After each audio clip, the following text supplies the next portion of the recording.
Hello সবাইকে, HSC 25 batch. আশা করছি তোমরা সবাই ভালো আছো এবং সুস্থ আছো। তোমাদের সবাইকে ওয়েলকাম করছি আমাদের ইংলিশ ফার্স্ট পেপারের মেগা শর্ট ক্লাসে। সেকেন্ড পেপার মেগা শর্ট ক্লাসে তোমাদের এত বেশি রেসপন্স পাইছি, একদিনেই ক্লাসটা প্রায় 35,000 স্টুডেন্ট দেখে ফেলছে এবং সেকেন্ড পেপার পরীক্ষার আগে সেটা একদিন গ্যাপ আছে। আশা করছি আরো অনেক স্টুডেন্ট উপকৃত হবে। এখন সেকেন্ড পেপার জিনিসগুলা কি ছিল? টেমপ্লেটেড কোয়েশ্চেনগুলা, জাস্ট টাইপগুলা রিপিট হয়। বাট ফার্স্ট পেপার মানে কি বলবো, ফার্স্ট পেপার আসলেও রিপিট কম হয়, প্লাস নিউ কিছু কোয়েশ্চেন জেনারেশন হয়। সো এই ক্লাসটাতে একটাই আমার মূল লক্ষ্য, যে কি পড়বা, কিভাবে পড়বা সেই জিনিসগুলা বলে দিতে। এবং এই ক্লাসটাতে আমি রিটেনে বেশি গুরুত্ব দিব, কারণ রিটেনে প্রচুর নাম্বার। রিটেনে যদি আমরা চিন্তা করি, এদিকে 40 নাম্বার, এদিকে 10 নাম্বার, মানে প্রচুর নাম্বার রিটেনে। 50 থেকে 60 নাম্বার হচ্ছে রিটেনিং। সো রিটেনটাকে আমরা বেশি ফোকাস করবো। আর প্যাসেজ গুলা আমি জাস্ট বলে দিব কিভাবে পড়বা, এবং প্যাসেজ নিয়ে স্পেশাল একটা কাজ করার আমি চেষ্টা করতেছি। এবং আশা করি তোমরা বাংলা সেকেন্ড পেপার পরীক্ষাটা দিয়ে আসলে তোমরা ওই কাজটা হচ্ছে রাতে পেয়ে যাবা। সো ওইটা না পাইলেও ব্যাকআপ হিসাবে আগে এটা দিয়ে রাখতেছি। আর কথা বাড়াবো না, চলো শুরু করা যাক। প্রথমে দেখবো হচ্ছে ভাইয়া প্যাসেজ সাজেশন। আমরা প্যাসেজ কি পড়বো, রাইট? সো এইখানে আমাদের 16টা প্যাসেজ আছে। আশা করা যায় তুমি যে বোর্ডেরই হও না কেন, এই 16টা প্যাসেজ থেকে চলে আসবে। এখন ভাইয়া প্যাসেজ তো আগে পড়ি নাই, কি পড়বো? বুঝছো, প্যাসেজ কি পড়বো? তোমাকে এখানে আমি আরো ভাগ করে দিছি। ধরো তুমি কিছুই পড়ো নাই, তুমি 5 স্টারের জন্য 5 স্টার প্যাসেজ এই কয়টা, 4 স্টার প্যাসেজ এই কয়টা, ঠিক আছে, এই কয়টা, 3 স্টার প্যাসেজ এই কয়টা। তুমি কি পড়বা প্যাসেজ থেকে? প্রথম কথা হচ্ছে প্যাসেজটা একবার রিডিং পড়বা। সিন প্যাসেজকে আনসিন করবা না, রিডিং পড়বা, ঠিক আছে? আচ্ছা, তারপরে হচ্ছে গুরুত্বপূর্ণ ওয়ার্ড মিনিং গুলা জানবা। গুরুত্বপূর্ণ যে কোনো বই, আমাদের স্লাইড, মিনিং জানবা। এখন টেক্সচুয়াল ইন্টিগ্রেটেড গ্রামার জানার সময় না, গুরুত্বপূর্ণ মিনিং জানবা। ওভারঅল একটা ভিউ নিবা, বার্ডস আই ভিউ নিবা, বা ওভারঅল একটা ভিউ নিবা। এই হচ্ছে তোমার প্যাসেজের জন্য কাজ। এখন প্যাসেজ আমার ভাই কোনগুলা ইম্পর্টেন্ট তোমাদের অলরেডি আমি বলে দিছি, তারপরেও বলতেছি। এবারের জন্য 5 স্টার প্যাসেজ হচ্ছে আই হ্যাভ এ ড্রিম, ঠিক আছে, মার্টিন লুথার কিং এর যে প্যাসেজটা। তারপর ড্রিম নিয়ে কবিতাও কিন্তু আছে কিছু, ওই কবিতাগুলা। তারপরে হচ্ছে ড্রিম নিয়ে তোমার আরেকটা প্যাসেজ আছে, ওই যে ড্রিমস হ্যাভ ফ্যাসিনেটেড, ঠিক আছে, ওই প্যাসেজটা ড্রিম ইম্পর্টেন্ট। এইটা যে কোনো ভাবেই যে কোনো বোর্ডে চলে আসতে পারে। ওয়াই এডুকেশন জানি না কোন বোর্ডে আসবে, এই দুইটা যে কোনো এক জায়গায় চলে আসবে। নেলসন ম্যান্ডেলা, ভ্যালেন্টিনা টেরেস্কোভা মোটামুটি ইম্পর্টেন্ট। ফ্যামিলি রিলেশনশিপটা বেশ ইম্পর্টেন্ট। অ্যাডোলেসেন্সের লেসন 1 আর 2 এটা খুব ভালোভাবে পড়বা। ম্যানভিলটা খুব একটা আসে নাই, বাট আমার কেন জানি এবার ইন্টুইশন বলতেছে ম্যানভিলটা চলে আসলেও আসতে পারে। আর স্পেন্ডিংটা বেশ ইম্পর্টেন্ট। এগুলো হচ্ছে 5 স্টার। তারপর হচ্ছে 4 স্টার টপিক যদি আমরা চিন্তা করি, আমরা আমেরিগো, তারপর হচ্ছে দ্য স্টোরি অফ শিল্পী, তারপর হচ্ছে ফিটনেস, ইকো ট্যুরিজমের ফার্স্ট পার্ট, খুব একটা কমন না বাট চলে আসতে পারে। হোয়াট ইজ ড্রিম, মানে আমি যেটার কথা বললাম একটু আগে, ঠিক আছে, গেল। আর তারপরে এই তোমার 5 স্টার 4 স্টার পরপর তুমি 3 স্টার পড়বা। Unbeaten girls, junk food, Brojen brush. মোটামুটি তুমি এই প্যাসেজ গুলা প্লাস হচ্ছে ড্রিম পয়েম, যে হ্যাঁ ড্রিম পয়েমটা পড়বা সামারির জন্য। এই কয়টা প্যাসেজ পড়লেই তোমার হবে। এই প্যাসেজ গুলা কি ভাই খালি এমসিকিউ এর জন্য না, এমসিকিউ বলো, সামারি বলো, ফ্লো চার্ট বলো, ইনফরমেশন ট্রান্সফার বলো, 4টা জিনিসের জন্য তোমাকে 16টা হচ্ছে প্যাসেজ দিছি। বা এখানে যদি তুমি চিন্তা করো তোমাকে 12টার মতো দেওয়া হয়েছে। ভাই একটা এইচএসসি পরীক্ষা দিতে চাইতেছো, তুমি যদি 12টা প্যাসেজ না পড়ে যাও, তুমি কি পরীক্ষা দিবা? সো একটু পরিশ্রম করতে হবে। গেল। এখন এখানে একটা স্ট্র্যাটেজি আছে। কি স্ট্র্যাটেজি ভাই তুমি সিন প্যাসেজটা আনসিন করবা না, গুরুত্বপূর্ণ শব্দার্থ জানবা। তুমি 12টা প্যাসেজে তুমি যদি আধা ঘন্টা করেও সময় দাও, ইটস এনাফ, ঠিক আছে? তুমি 6 ঘন্টা টাইম দাও, তোমার এটা এনাফ হয়ে যাবে। বাংলা সেকেন্ড পেপার পরীক্ষাটা দিয়ে আইসা আজাইরা কাজ না করে ওই দিন প্যাসেজটা পড়ে ফেলবা। এবং প্যাসেজগুলা পড়া হয়ে গেলে তুমি অন্য কিছু পড়তে পারো, বা প্যাসেজগুলোর জন্য একটু টাইম রাখবা। আচ্ছা, আমি রিটেন একটা আইটেম পড়তেছি, ফাঁকে 2টা প্যাসেজ পড়ে ফেললাম, এইভাবে শেষ করব। তারপরে আসে আমাদের এমসিকিউ আসে আমাদের 10টা। এবং এই 10টাতে আমাদের 0.5 করে থাকে 5 মার্কস। হ্যাঁ, তোমাকে আমি কি বলছি ভাই, ওয়ার্ড মিনিং জানতে হবে। ওয়ার্ড মিনিং জানতে হবে মানে কি, তোমার সিনোনিম অ্যান্টোনিম জানতে হবে, তোমার সিনোনিম অ্যান্টোনিম গুরুত্বপূর্ণ ওয়ার্ডগুলো জানতে হবে। এইটা একটা এমসিকিউ এর জন্য সবচেয়ে ইম্পর্টেন্ট জিনিস। টেক্সচুয়াল ইন্টিগ্রেটেড গ্রামার এখন যদি না জানো, আমি ভাই কিছু বলার নেই, ঠিক আছে? তো ওয়ার্ড মিনিংটা কেন ইম্পর্টেন্ট দেখো, হোয়াট ডাজ দ্য, এটা ম্যান্ডেলা প্যাসেজের এমানসিপেশন মানে কি, ক্লাসে তোমাদের পড়াইছি না এমানসিপেশন কি, লিবারেশন কি, ঠিক আছে, ফ্রিডম কি, এমানসিপেশন ভার্সেস ফ্রিডম পড়াইছি না? তো এখানে ধরো এইটার মানে হচ্ছে তোমার লিবারেশন, এমানসিপেশন মানে হচ্ছে লিবারেশন, তোমার ওয়ার্ড মিনিং জানতে হবে, তাহলে তো তুমি পারবা না। সো এমসিকিউ এর জন্য প্রথম টিপস তোমার ওয়ার্ড মিনিং জানতে হবে। সেকেন্ড টিপস কি, ওয়ার্ড মিনিং জানতে হবে। অ্যাপার্থিড মানে কি, অ্যাপার্থিড মানে কি বলো তো? বর্ণ বৈষম্য, তার মানে এক ধরনের ডিসক্রিমিনেশন, তাহলে এটা কি হবে? ডিসক্রিমিনেশন গেল। তারপরে হচ্ছে তোমার ইনফো জানতে হবে। ইনফো তোমার প্যাসেজ দেয়া থাকবে, বাট একবার পড়া থাকলে তুমি জানতে পারবা। ইনফোর মধ্যে হচ্ছে কোনো সাল পড়তে পারে, তারপর হচ্ছে কোনো অ্যাচিভমেন্ট পড়তে পারে, এগুলা কিন্তু পড়তে পারে। যেরকম এটা 1990 সালে তারা যে মুক্ত করছিল সেটা, এটা ভাই প্যাসেজেই আছে, বাট তোমার যদি পড়া থাকে তোমার জন্য ইজিয়ার হবে। আমি তোমাদের ট্রিক্স গুলা বলতেছি, তারপরে একটু কনসেপচুয়াল প্রশ্ন আসতে পারে। যেরকম ধরো ডেকেড, ডেকেড মানে কি? এক দশক, তার মানে কি? Period of 10 years. সো এই ধরনের কোশ্চেন গুলাও কিন্তু চলে আসতে পারে। আমি টাইপ দেখাচ্ছি, দেখো ভোকাবুলারিটা কত ইম্পর্টেন্ট বলো। দিনাজপুর বোর্ডে কঠিন আসে, কঠিন আসে না, একটু মানে তোমার কি বলবো, একটু ডিফারেন্ট আসে, বা এইটাকে আমি হচ্ছে সবচেয়ে কঠিন স্ট্যান্ডার্ড ধরছি যাতে বাকিগুলো সহজ হয়ে যায়। তাহলে ক্যাজম মানে কি? তোমাদের বারবার আমি পড়াইছি, ক্যাজম মানে কি? ফাটল, ফাটল, ক্লেফট অথবা রিফট, এগুলা পড়াইছি না? তাইলে দেখো, the moment to bridge the chasms, তার মানে কি? ফাটলটা that divide us has come. এখানে টু ব্রিজ, টু ব্রিজ মানে কি? এখানে জোড়া লাগানো। টু ব্রিজ মানে কি? এখানে জোড়া লাগানো। তাহলে কি? To reduce difference between black and white people, ঠিক আছে? তার মানে তাদের মধ্যে যে ব্যবধানটা আছে, ব্যবধানটা কমানো। সো এই কনসেপ্ট গুলো বুঝতে হবে। তুমি যদি প্যাসেজ না পড়ো তুমি তো এটা বুঝবা না। তুমি পরীক্ষার হলে তোমরা এখনো এত মেধাবী হয়ে যাও নাই যে একটা আনসিন প্যাসেজ পড়ে তোমরা বুঝতে পারবা। সো আগে থেকে পড়ে রাখা লাগবে।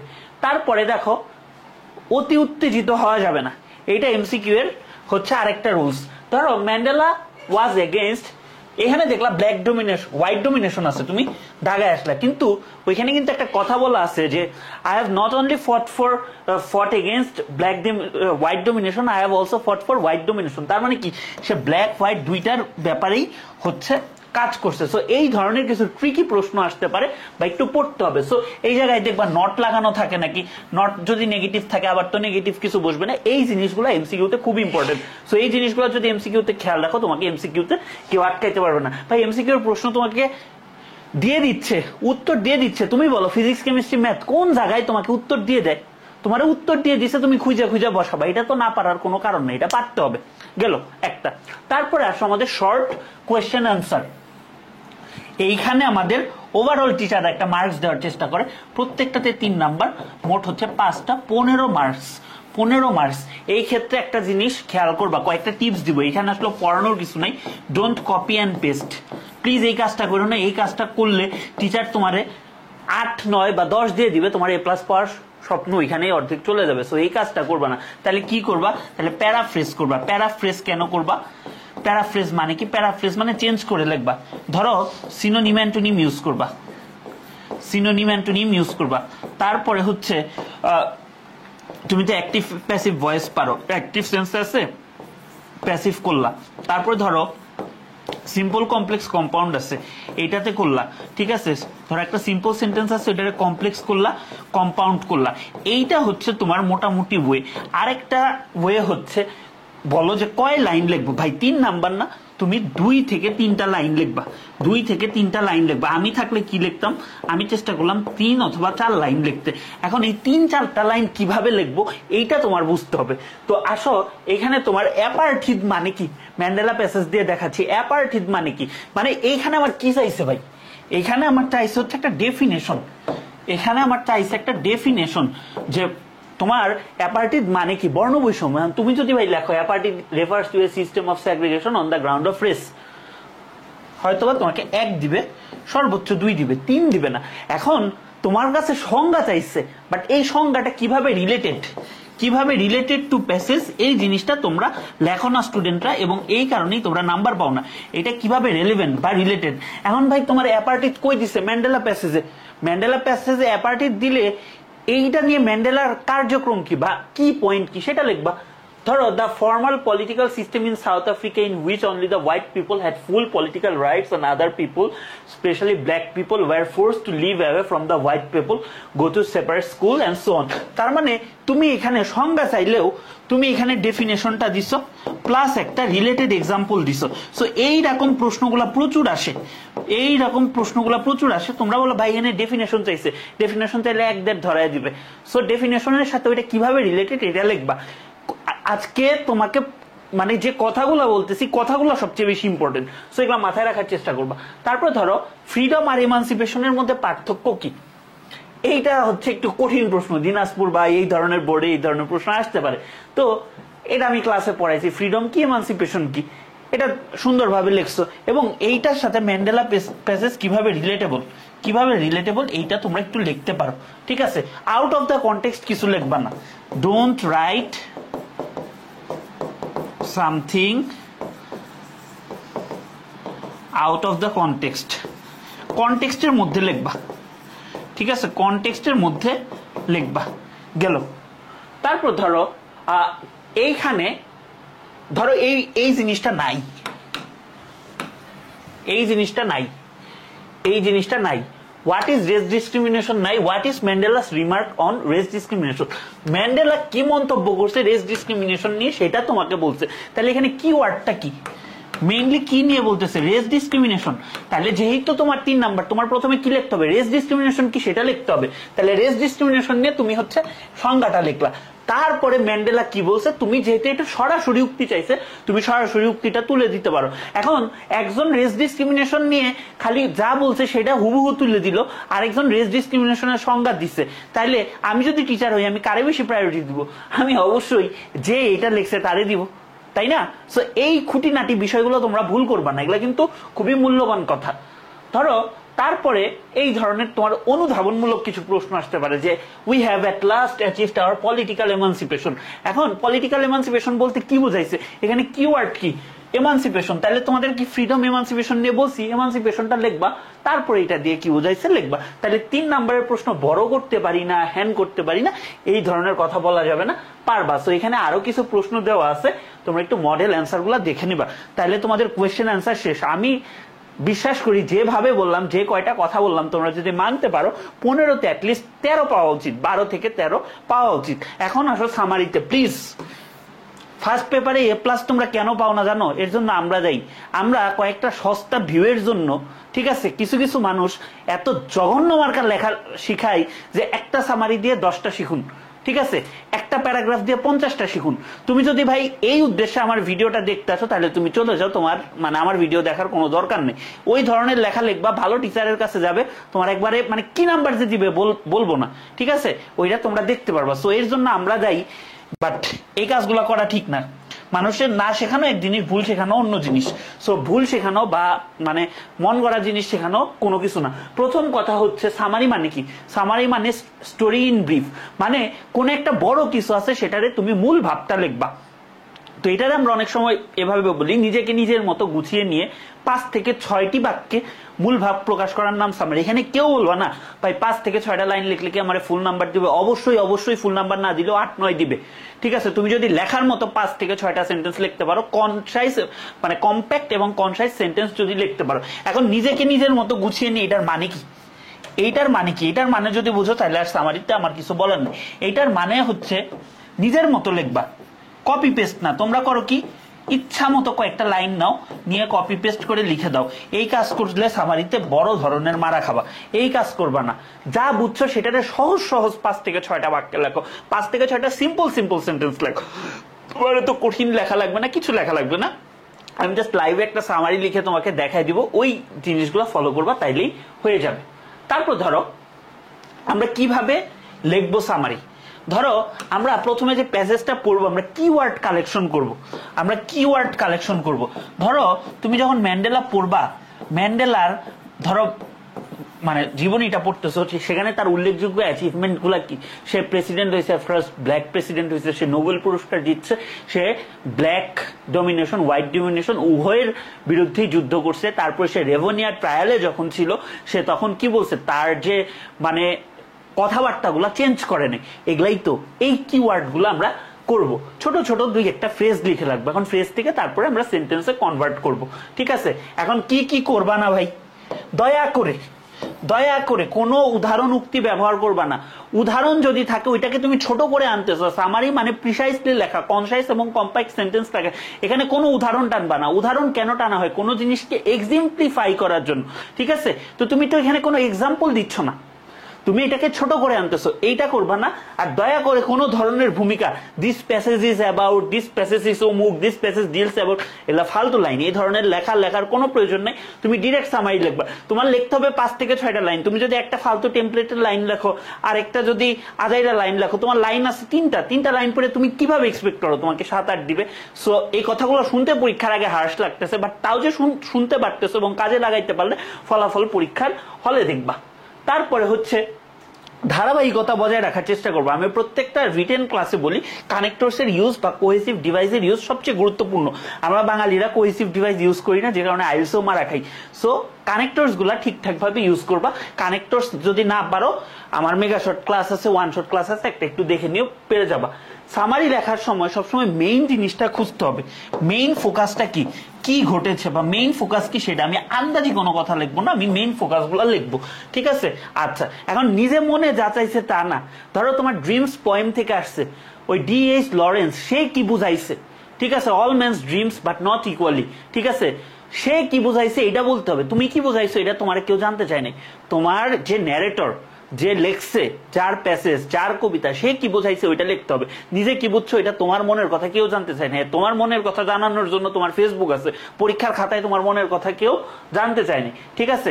আবার অনেকে একটা আকাম করো, সেটা হচ্ছে লেখার সময় এই জিনিসটাতে, মানে উইথ ডিউ রেসপেক্ট, কে যে এই জিনিসগুলো দেখায় যে কবিতার নাম থাকলে সেটা লেখো, রিটেন বাই অমুক লেখো, জন্মসাল লেখো, মৃত্যুসাল লেখো। ভাই কোনো দরকার নেই। তোমার কবিতার মূল ভাব চাইছে, তোমার কবির পরিচিতি চাই নাই, তোমার কবি পরিচিতি চাই নাই।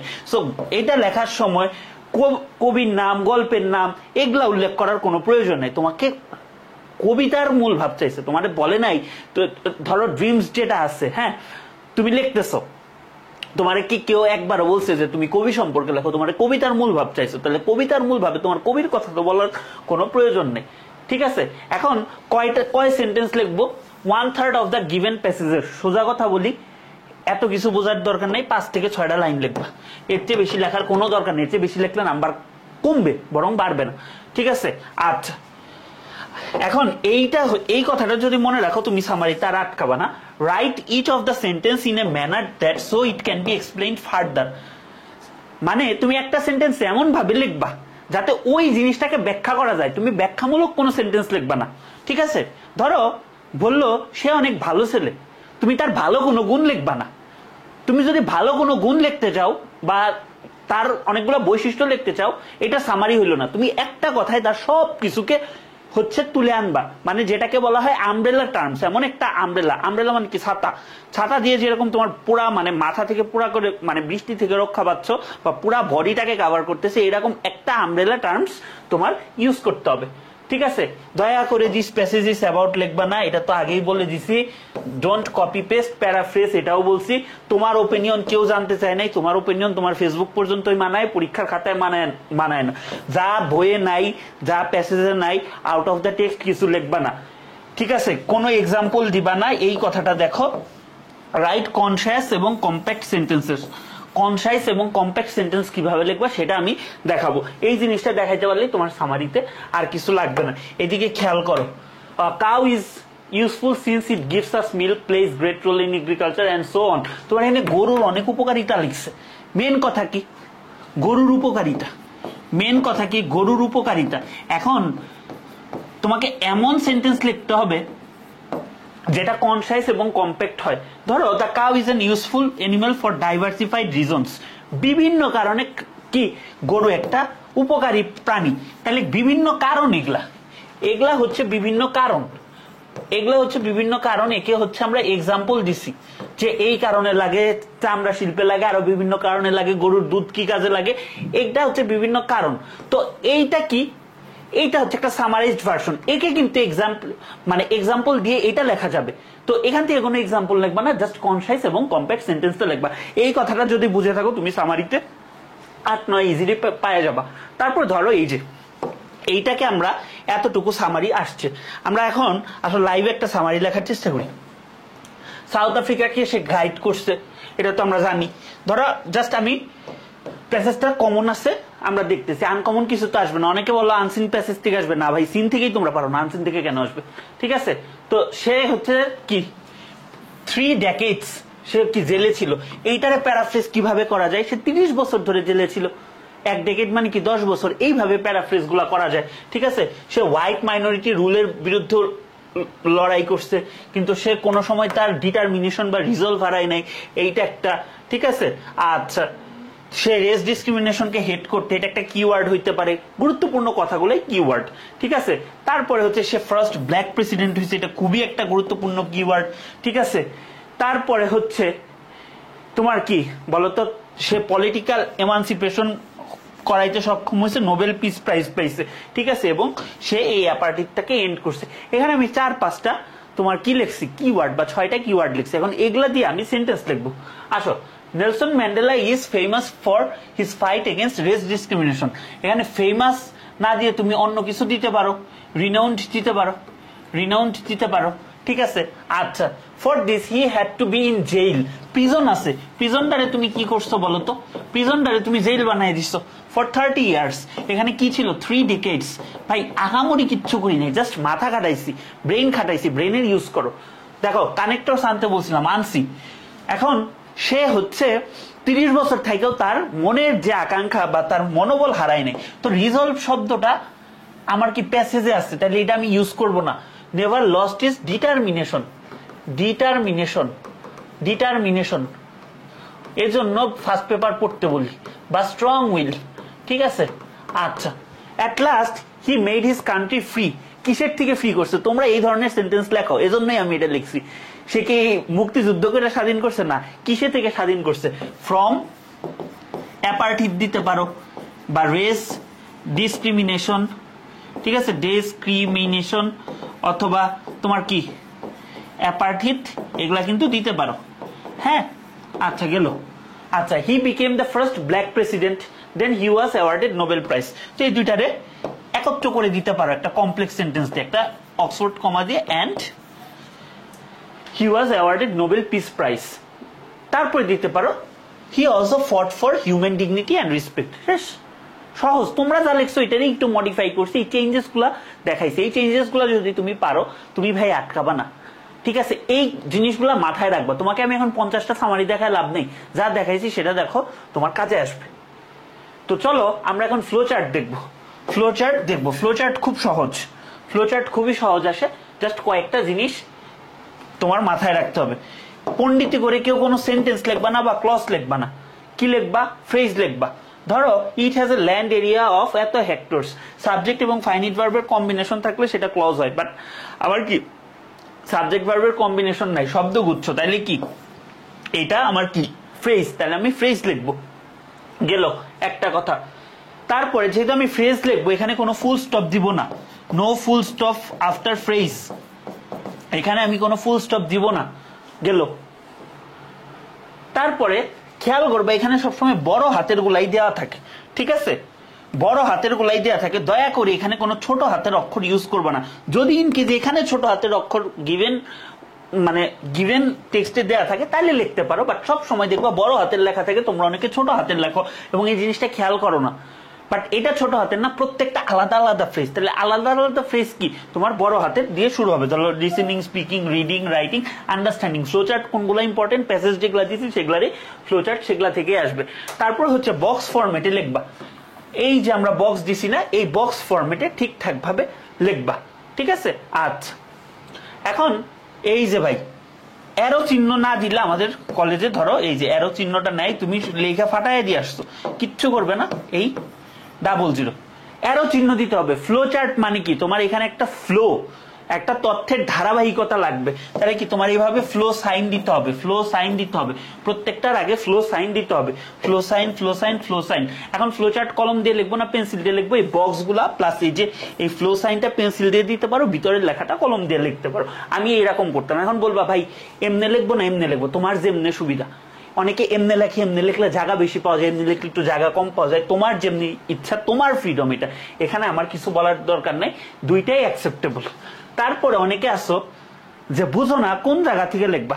ধরো তোমাকে এইটা দেওয়া আছে প্যাসেজের 4 নাম্বার লাইন থেকে, প্যাসেজের 4 নং লাইন থেকে তোমার এটা দেওয়া আছে, প্যাসেজের 4 নং লাইন থেকে এটা দেওয়া আছে। তাহলে প্যাসেজের 4 নং লাইন থেকে দেওয়া থাকলে তুমি আগের 3টা লাইন দেখবেই না, আগের 3টা লাইন তোমার দেখার দরকার নেই, তুমি 5 নাম্বার লাইন থেকে শুরু করবা খোঁজা, বা 4 নাম্বার লাইন থেকে শুরু করবা, তারপরে কি আছে, এবং অবশ্যই সিকোয়েন্স বজায় রাখবা। ধরো 1963, 1962 এমনি না ভাই, তুমি কি 1945 পর কি 1953, 1959, 1962, 1963 এই সালের সিকোয়েন্সটা বা যে কোনো কিছু সিকোয়েন্সটা সবচেয়ে বেশি গুরুত্বপূর্ণ, কারণ এগুলা কই লাগে বলো তো, এই সালের যে সিকোয়েন্সগুলো এগুলা কিন্তু খুব লাগে, এবং এটা কিন্তু তোমাদের রিয়ারেঞ্জেও কাজে লাগবে। সো এই জিনিসটা আমরা মাথায় রাখবো, ঠিক আছে? আচ্ছা, প্রথম সেন্টেন্স থেকে শুরু করবো, এটা আমি বলে দিছি, এটার বলার কিছু নাই, ঠিক আছে? আচ্ছা, এখন সবচেয়ে বড় কথা হচ্ছে ভাই, এখানে যে স্ট্রাকচার থাকবে, এখানে যা থাকবে, এখানে নাউন মানে পরের গুলা নাউন, এবং সেম স্ট্রাকচারে পরের গুলা নাউন, এখানে অ্যাডজেক্টিভ মানে পরের গুলা অ্যাডজেক্টিভ, ভার্ব প্লাস আইএনজি মানে পরের গুলা ভার্ব প্লাস আইএনজি, মানে এখানে যা থাকবে পরের গুলা সেম হবে। ধরো achieving verb plus ING, minimising, banning, achieving, advocating, same structure, fair and lovely structure, সবগুলা কি সেম হবে, ঠিক আছে? এখানে তুমি বলবা ভাই নাউন তো মেন দিয়ে দিলেও হয়, আইএনজি দিয়ে দিলেও হয়, বাট তোমার যদি মেন দিয়ে থাকে তোমার মেন দিয়ে দিতে হবে, এইটাই নিয়ম, এইটাই হয়ে আসতেছে। সো এইটার বাইরে যায় কিছু করার চেষ্টা করবে না। এখন তোমরা অনেকে বলবা ভাই আমি তো 5টা পয়েন্ট পাই নাই, বাইরে থেকে কিছু এনে লিখবো না, তোমার 5টা পয়েন্ট বোর্ডে থাকবেই। ইন কেস যদি না থাকে, একদমই না পাও, একটু আশেপাশ থেকে শুনেও যদি বোঝো যে নাই, তাইলে তুমি দিবা, বাট এটা কোনোদিনই সাজেস্টেড না। এই ব্যাপারগুলো ফ্লো চার্টে খেয়াল করবা। তারপরে ধরো এই যে আমরা সাধারণত এখানে 1 দেয়া থাকে, তুমি 2 লেখো না, বাট তোমার 2 লিখতে হবে, এইভাবে তুমি 1 2 3 4 5 6 করে যাবা, ঠিক আছে? তারপর ধরো একটা ম্যান্ডেলার ভালো গুণগুলা, এখানে নাউন আছে, তাহলে বাকি সবগুলা কি নাউন, ঠিক আছে? বাকি সবগুলা নাউন দিয়ে লিখবা। ধরো এখানে based on your reading make a flow chart on Mandela's fight and his attitude about racism. তাহলে রেসিজম তোমার ফার্স্ট কাজ হচ্ছে এটা কি ভার্ব প্লাস আইএনজি, বাকি সবগুলা ভার্ব প্লাস আইএনজি দিয়ে তুমি লিখবা, বাকি সবগুলা তুমি ভার্ব প্লাস আইএনজি দিয়ে লিখবা। আচ্ছা গেলাম, এখন তুমি এখানে খুঁজে বের করবা ফাইটিং এগেইনস্ট কি রেস ডিসক্রিমিনেশন, ঠিক আছে? বা এই যে ফাইটিং এগেইনস্ট, এখানে ধরো শুরু করলা, তারপরের গুলা থেকে তুমি পয়েন্ট নিয়ে ফেয়ার এন্ড লাভলি স্ট্রাকচার লিখবা, এখানে কোনো ফুল স্টপ দিবা না, এভাবে লিখবা। আমার একাডেমিক বেসে প্রত্যেকটা প্যাসেজের ফ্লো চার্ট করাইছি, সো মানে কি বলবো, এই ফ্লো চার্ট নিয়ে আমার কথা বলতে ইচ্ছা করে না। সো এই জিনিসগুলো মোটামুটি খেয়াল রাখলে তোমার ফ্লো চার্টে মোটামুটি ভালো একটা মার্কস চলে আসবে, এতটুকু এক্সপেক্ট করাই যায়। এখন আমরা যে টপিকটা দেখবো, তোমরা সবচেয়ে বেশি ভয় পাও ক্লজ টেস্ট উইথ ক্লুজ আর হচ্ছে উইথাউট ক্লুজ। ভাই 15টা নাম্বার উইথ ক্লুজে 5 নাম্বার, উইথাউট ক্লুজে 10 নাম্বার, 15টা নাম্বার। ট্রাস্ট মি, তুমি এতটুকু অংশ ঠিকভাবে দেখো, তুমি যদি অ্যাপ্লাই করতে পারো, তুমি 15তে 15 না পাইলেও তুমি 13 14 পাবা। এবং পোলাপানি প্লাস পায় না এই তোমার clause test with clues without ক্লুজে উত্তর ভুল করার জন্য, বাট খুব সহজ। তুমি জাস্ট কয়েকটা জিনিস খেয়াল রাখবা, ভার্বের কিছু বেসিক রুলস আছে, এগুলা থেকে প্রশ্ন আসে, পার্টস অফ স্পিচ যা লাগবে তাই দেখাবো, ঠিক আছে? সো আগের একটা 3 ঘন্টার ক্লাস আছে, এটা আমি 30 মিনিটে পড়াবো, ঠিক আছে? তো চলো লেটস গেট স্টার্টেড, আমরা শুরু করে দিই। প্রথমে হচ্ছে আমাদের অ্যাডজেক্টিভের বেসিক বুঝতে হবে। অ্যাডজেক্টিভের বেসিক কি ভাই? এটা বললো না কারো বই থেকে কপি মারছি, এটাই বছর মেডিকেলে বের হবে, এজন্য আমার বই থেকে আমি কপি মারছি, ঠিক আছে? এখন অ্যাডজেক্টিভ মানে কি? যে সকল শব্দ তোমার কোনো নাউন, নাউন ফ্রেজ অথবা প্রোনাউনকে মডিফাই করে বা এটা সম্পর্কে এক্সট্রা ইনফরমেশন দেয়, সেগুলো হচ্ছে অ্যাডজেক্টিভ। এখন অ্যাডজেক্টিভ চেনার জন্য আমাদের কিছু সাফিক্স আছে। সাফিক্স গুলা কিভাবে চিনবো? এগুলা পারলে একটু মনে রাখো, বেল, লেশ, ইস, ইফ, ফুল, আল। আল থাকলে অনেক সময় নাউন হয়, অনেক সময় অ্যাডজেক্টিভ হয়, এখন জানার দরকার নাই। আয়ান, আই, এনি, আইডে, ইলে, ইক্স, কিউ, লেন্ড, আউস, এইট, ওয়াই। যেরকম tangible, hopeless, childish, creative, beautiful, এগুলা কি আমার অ্যাডজেক্টিভ। আচ্ছা, এখন কেস 1টা আমাদের দেখতে হবে, বাক্যের শুরুতে শূন্যস্থান আছে, তাহলে শূন্যস্থান যদি থাকে তাহলে ওই শূন্যস্থানে আমাদের অ্যাডজেক্টিভ, অ্যাডভার্ব, ডিটারমিনার, ঠিক আছে, কোয়ান্টিফায়ার, যে কোনো কিছুই বসতে পারে। যেরকম dash student pass the last exam, আমি বলতে পারি মেনি স্টুডেন্টস, আবার তুমি বলতে পারো ফিউ স্টুডেন্টস। এখন যেটা হচ্ছে তোমার উইথাউট ক্লুজ, এখানে একাধিক উত্তর হইতে পারে, বাট যেটা উইথ ক্লুজ তোমার তো উপরে দিয়ে দিছে, একাধিক উত্তর হওয়ার সুযোগ নাই, ঠিক আছে, এটা মাথায় রাখবো। That student has got scholarship, খুব কম স্টুডেন্টই তো স্কলারশিপ পায়, তাহলে কি ফিউ স্টুডেন্টস বলতে পারি বা ফিউ স্টুডেন্টস বলতে পারি। তাহলে যেটা হচ্ছে উইথাউট ক্লুজ সেখানে তোমার অপশন থাকতে পারে, ঠিক আছে, কিন্তু যেটা হচ্ছে উইথ ক্লুজ সেটাতে তো তোমার যা আছে সেইটাই এনে বসাইতে হবে। শেষ, কেস 1। তারপরে আসো অ্যাডজেক্টিভের আমরা আরো বেসিক দেখবো, বাট আমরা একটু অ্যাডভার্বের বেসিকটাও জেনে নিই। অ্যাডজেক্টিভ তোমার কাকে কাকে মডিফাই করে? অ্যাডজেক্টিভ তোমার নাউন, নাউন ফ্রেজ অথবা প্রোনাউনকে মডিফাই করে। অ্যাডভার্ব কাকে কাকে করে? এই যে এদেরকে বললাম নাউন, প্রোনাউন, এদের বাদে যাদেরকে আছে তাদের সবাইকে কে মডিফাই করে বলো তো? অ্যাডভার্ব মডিফাই করে, ঠিক আছে। সাধারণত আমাদের নাউন, প্রোনাউন এবং ইন্টারজেকশন ব্যতীত সব পার্টস অফ স্পিচকে আমাদের কি বলতো? অ্যাডভার্ব মডিফাই করে। এবং একে আমরা কি বলি বলতো? আচ্ছা, এর মেইন কাজটা কি? এর মেইন কাজ হচ্ছে ভার্ব, অ্যাডজেক্টিভ, অ্যাডভার্বকে মডিফাই করা, ঠিক আছে। কিছু কিছু ক্ষেত্রে সেন্টেন্স, পুরো সেন্টেন্সকে মডিফাই করতে পারে, এটা হচ্ছে দেখাবো। হ্যাঁ, এখন অ্যাডভার্বকে সহজে চিনবো কিভাবে? চিনবো হচ্ছে এমপিটিআর দিয়ে। এমতে কি ম্যানার, কোন একটা কাজ করার ধরন কিরকম, হ্যাঁ, হাউ দিয়ে। তারপর পিতে হচ্ছে কি প্লেস, হোয়ার দিয়ে। টিতে হচ্ছে টাইম, হোয়েন দিয়ে। আরতে হচ্ছে রিজন, ওয়াই দিয়ে, ঠিক আছে। এখন মূল ক্রিয়াকে তুমি যদি হোয়ার, হোয়েন, হাউ, ওয়াই দিয়ে প্রশ্ন করো তাহলে উত্তর হিসেবে অ্যাডভার্ব পাইতে পারো। ধরো এখানে কিছু এক্সাম্পল দিচ্ছি, যদিও এগুলো অ্যাডমিশনের, বাট এখানে কাজে লাগবে। The day of my sister marriage is drawing near. এখন এই ড্রয়িং, ইজ ড্রয়িং, এটারে কিন্তু মডিফাই করতেছে, ভার্বকে মডিফাই করতেছে, তাই অ্যাডভার্ব। এখন কখন? ওয়েন দিয়ে প্রশ্ন করো, উত্তরে নিয়ার পাবা। আই নো বেটার, আমি কেমন জানি।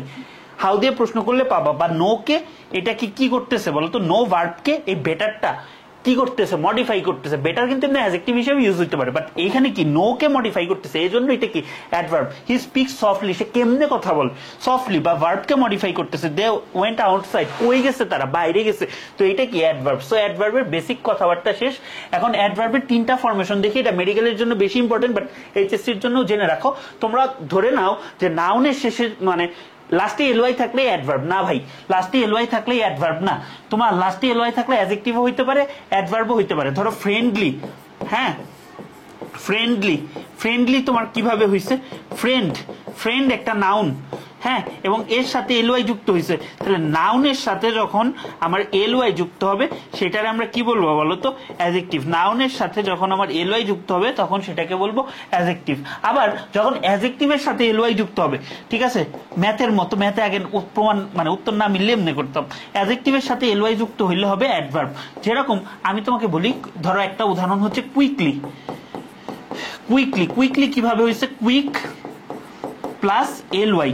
তাহলে এই কুইকটা কি আমার অ্যাডজেক্টিভ এবং এর সাথে এলওয়াই যুক্ত হয়েছে, মানে কি এটা হবে একটা অ্যাডভার্ব। তারপর লাস্টে এলএলওয়াই থাকলে সেটা নিশ্চিতভাবে অ্যাডভার্ব হয়। এবার ধরো আমার আসছে বিউটিফুল্লি, বিউটিফুল্লি, এটা কেন হয়েছে?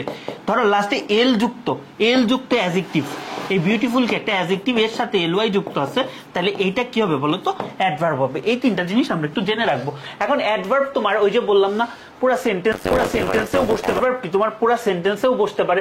ধরো a man died in the car accident, তাহলে এখানে যদি তুমি আনফরচুনেটলি অথবা সারপ্রাইজিংলি বসাও, দিয়ে একটা কমা দিয়ে দাও, তার মানে পুরা সেন্টেন্সটাকে মডিফাই করতেছে, পুরা সেন্টেন্স সম্পর্কে একটা এক্সট্রা ইনফরমেশন দিচ্ছে। শেষ। তারপর কি? The old man was saved, তার মানে কি লাকিলি বা ফরচুনেটলি সে হচ্ছে বেঁচে গেছে। সো এই জিনিসগুলো হইতে পারে। তারপর ধরো আমাদের আর্টিকেল কখন বসে এটা আমরা সবাই জানি, তাই না? ভাওয়েল যে সমস্ত সাউন্ড আছে ব্যতিক্রম ছাড়া, তার আগে আমাদের কি বসে বলতো? আমাদের এন বসে। আর এটা কখন বসে? এটা আমাদের কনসোনেন্ট সাউন্ডের আগে, নট ওয়ার্ড, সাউন্ডের আগে, ঠিক আছে। তাহলে an intelligent student learns by himself, dash man who came here is my brother. এখন আগে কিন্তু পরিচয় দিয়ে দিছে, তার মানে কি জিনিসটা ডেফিনিট করছে। যেহেতু ডেফিনিট করছে, ডেফিনিট আর্টিকেল হিসেবে কে বসবে? দা বসবে। সো আর্টিকেল গুলাও এখানে বসতে পারে। এখন আমাদের প্রোনাউন ভার্সেস অ্যাডজেক্টিভ জানতে হবে। কিছু কিছু জিনিস আছে, ধরো ডেমনস্ট্রেটিভ, ডেমনস্ট্রেটিভ কারা কারা? ডেমনস্ট্রেটিভ কারা কারা? This, that, this, those. Demonstrative কারা কারা? এরা ভাই, এরা যদি কোনো নাউনের আগে ব্যবহৃত হয় এবং নাউনকে মডিফাই করে তাহলে তারা অ্যাডজেক্টিভ। ধরো এই যে দিস বুক ইজ মাইন, এইটা কি? এটা নাউন, ঠিক এর আগে বসছে, তাহলে এটারে বলবো আমরা ডেমনস্ট্রেটিভ অ্যাডজেক্টিভ। এরা তোমার হচ্ছে প্রোনাউন হিসেবেও, ডেমনস্ট্রেটিভ প্রোনাউন হিসেবেও কাজ করতে পারে, অ্যাডজেক্টিভ হিসেবেও কাজ করতে পারে। ধরো ডিস্ট্রিবিউটিভ প্রোনাউন কারা কারা আছে? ডিস্ট্রিবিউটিভ কারা কারা আছে? ধরো ইচ, এভরি, এগুলা আপাতত জেনে রাখো, আইদার নেইদার, ঠিক আছে, এরা আছে। তাহলে এরা যদি কোনো নাউনের আগে বসে তাহলে এরা কি বলতো, আমার ডিস্ট্রিবিউটিভ অ্যাডজেক্টিভ। আর যদি আশেপাশে কোনো নাউন না থাকে, ধরো দিস ইজ মাই বুক, এটার পরে ঠিক ইমিডিয়েট পরে কোনো নাউন আছে, তাহলে এটা pronoun.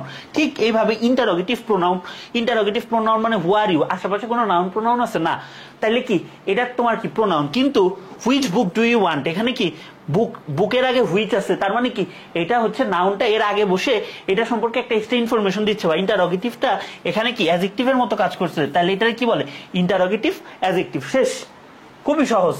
Dash day he informed of the matter, dash day he informed of the matter, এখানে কি হবে বলতো, dash day he informed me of the matter। ধরো এখানে তুমি কি দিতে পারো, যে কোনো কিছু দিতে পারো, this day বলতে পারো, তারপর ধরো dash month he was done the work, তার মানে কি সে সেই মাসে কাজটা শেষ করছে, তাহলে this month দিতে পারো, ঠিক আছে। ধরো dash days were good time for me, তাহলে কি যেহেতু এটা প্লুরাল তাহলে কি দিস দিতে পারো, অথবা দোজ দিতে পারো, দোজটা দেওয়া বেটার হবে, দোজটা দেওয়া তোমার হাতে আসলে দোজটা দেওয়া বেটার হবে, কারণ কি ডিস্টেন্স বোঝাচ্ছে।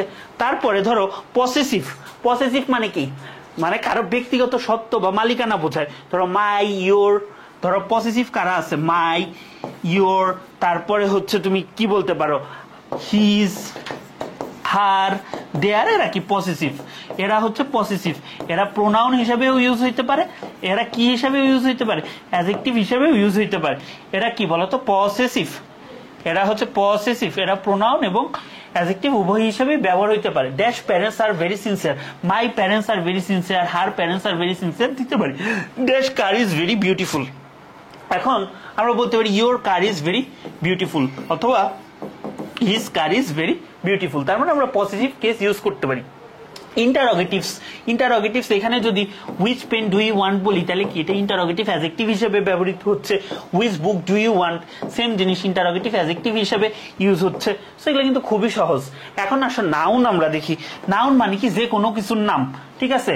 তো এটা আমি তোমাদের লিস্টটা এখান থেকেই দেখে নাও, TION, ও তারপর ON, তারপর ION, ATION, SION, এগুলা থাকলে আমাদের নাউন হয়। শন, তারপর hood, brotherhood, dom, freedom, ment, agreement, ness, kindness, age, homage, doubly, not triply যেরকম ট্রেনি, তারপরে ধরো ডিপার্চার, URE, তারপর টিউড যেরকম magnitude, CY, agency, OR, AR, ER, এগুলা যদি আমার কি হিসেবে থাকে, সাফিক্স হিসেবে থাকে। সাফিক্স মানে কি পরে বসে, পরে বসলে আমাদের এটা কি হয়, নাউন হয়। তারপর PHY মানে কি জিওগ্রাফি, GY মানে কি, হ্যাঁ GY দিয়ে আমাদের কি সাইকোলজি, ISM দিয়ে আমাদের কি আছে ম্যাগনেটিজম, ঠিক আছে। লেট দিয়ে কি আছে বুকলেট মানে ছোট বই। তারপর ধরো মনি, ম্যাট্রিমনি, হারমোনি, অক মানে কি বুলক, তারপর শিপ মানে কি ফ্রেন্ডশিপ, ঠিক আছে, রিলেশনশিপ, ঠিক আছে। তো এই জিনিসগুলো আমাদের থাকলে কি লাস্টে থাকলে কি এরা আমাদের নাউন হয়। এখন ধরো এখানে মনে হয় আমাদের একটা পেজ নাই, আচ্ছা ধরো আমাদের একটা ভার্ব আছে, এখানে আমাদের একটা ভার্ব আছে, ভার্বরে আমি নাউনে নিব, ভার্ব টু নাউন কনভার্সন, এটা কিভাবে করব, এটা খুব সহজ। নাউন কই কই বসে, সাবজেক্টের জায়গায় বসে, অবজেক্টের জায়গায় বসে। ধরো এই জায়গায় সাবজেক্টের জায়গায়, সরি আমার এখানে ধরো এখানে আছে swim is a great exercise, great exercise. এখন তুমি একটা কথা বলো ভাই, এখানে যে সুইম আছে এটা কি নরমালি কি ভার্ব না, নরমালি ভার্ব না। এখন এইটা কি সাবজেক্ট পজিশন, সাবজেক্ট পজিশনে কে বসবে, নাউন বসবে। এখন এটা আমার নাউন বানাইতে হবে, তাহলে ভার্বের সাথে আইএনজি যুক্ত করে যদি এটা সাবজেক্ট পজিশনে বসাই, সাবজেক্ট পজিশনে কে বসতে পারে, নাউন বসতে পারে। তখন এই নাউনটা আদর করে একটা নাম দেয়, যারে বলা হয় জেরান্ড, যারে বলা হয় জেরান্ড। কিভাবে বুঝবান, জেরান্ডে এন আছে, নাউনে এন আছে, তাহলে এটা কি জেরান্ড। তাহলে এখানে আমার যেহেতু সাবজেক্ট পজিশন, এটারে আমরা কি দিব, swimming is a great exercise. শেষ, এটা মাথায় রাখবা। আসো এখন প্র্যাকটিস করব। আন্ডারস্ট্যান্ড ইজ মাই ফ্রিডম, এটা ভার্ব, এটা কি সাবজেক্ট পজিশনে বসছে, তাহলে এটা নাউন হবে। তাহলে এটা কি হবে, understanding, understanding. Garden is my pass time, তাহলে এখানে বাগান, তাহলে কি বাগান করা হবে, তাহলে কি গার্ডেনিং হবে, তাহলে এটা কি হবে, গার্ডেনিং হবে। আর্টিকেলের সাথে নাউন, মনে রাখবা আমি একটা কথা বলতেছি এখানে, আর্টিকেল, আর্টিকেল নোট করো, আর্টিকেল এবং প্রিপোজিশন, আর্টিকেল এবং প্রিপোজিশন এর মাঝখানে একটা ওয়ার্ড আছে, এই একটা ওয়ার্ডই হবে নাউন। আর্টিকেল এবং প্রিপোজিশন এর মাঝখানে একটা ওয়ার্ড আছে, তাইলে হবে নাউন। এইটা কি আর্টিকেল, এইটা হচ্ছে প্রিপোজিশন, তাহলে এর মাঝখানে একটা ওয়ার্ড আছে, তাহলে এইটা হবে noun. He has written a dash for me, letter for me, book for me দিলাম, ঠিক আছে।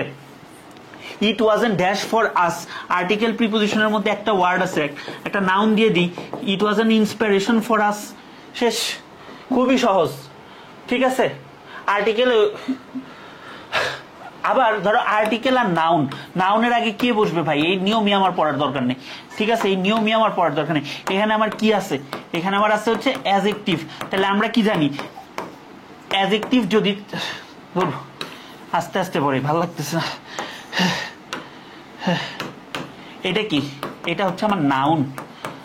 আমরা কি জানি ধরো দুইটা নাউন জন্মগতভাবে নাউন, হ্যাঁ, তো এই নাউনটা এই নাউনের আগে বসে এইটা সম্পর্কে একটা এক্সট্রা ইনফরমেশন দিচ্ছে, একে মডিফাই করছে, তাহলে এটারে আমরা কি বলবো, অ্যাডজেক্টিভ। তাহলে আমাদের স্ট্রাকচারটা কি রকম হয়, অ্যাডজেক্টিভ প্লাস নাউন। আমাদের স্ট্রাকচারটা কি রকম হয়, অ্যাডজেক্টিভ প্লাস নাউন, কারণ নাউনকে কে মডিফাই করে, adjective. He has bought a dash car, এটারে কি বলতে পারি, হি has bought a new car, ঠিক আছে। এখানে নিউটা কি অ্যাডজেক্টিভ হিসেবে কাজ করতেছে, এবং এখানে আরেকটা স্ট্রাকচার আমরা লিখতে পারি, এবং এই যে নাও মানে এখানে যে অ্যাডজেক্টিভ ঠিক তার আগে আমার একটা আর্টিকেল বসতে পারে। ধরো রিনা ইজ এ ড্যাশ গার্ল, এটা নাউন, তার মানে এখানে আমার একটা অ্যাডজেক্টিভ বসাইতে হবে।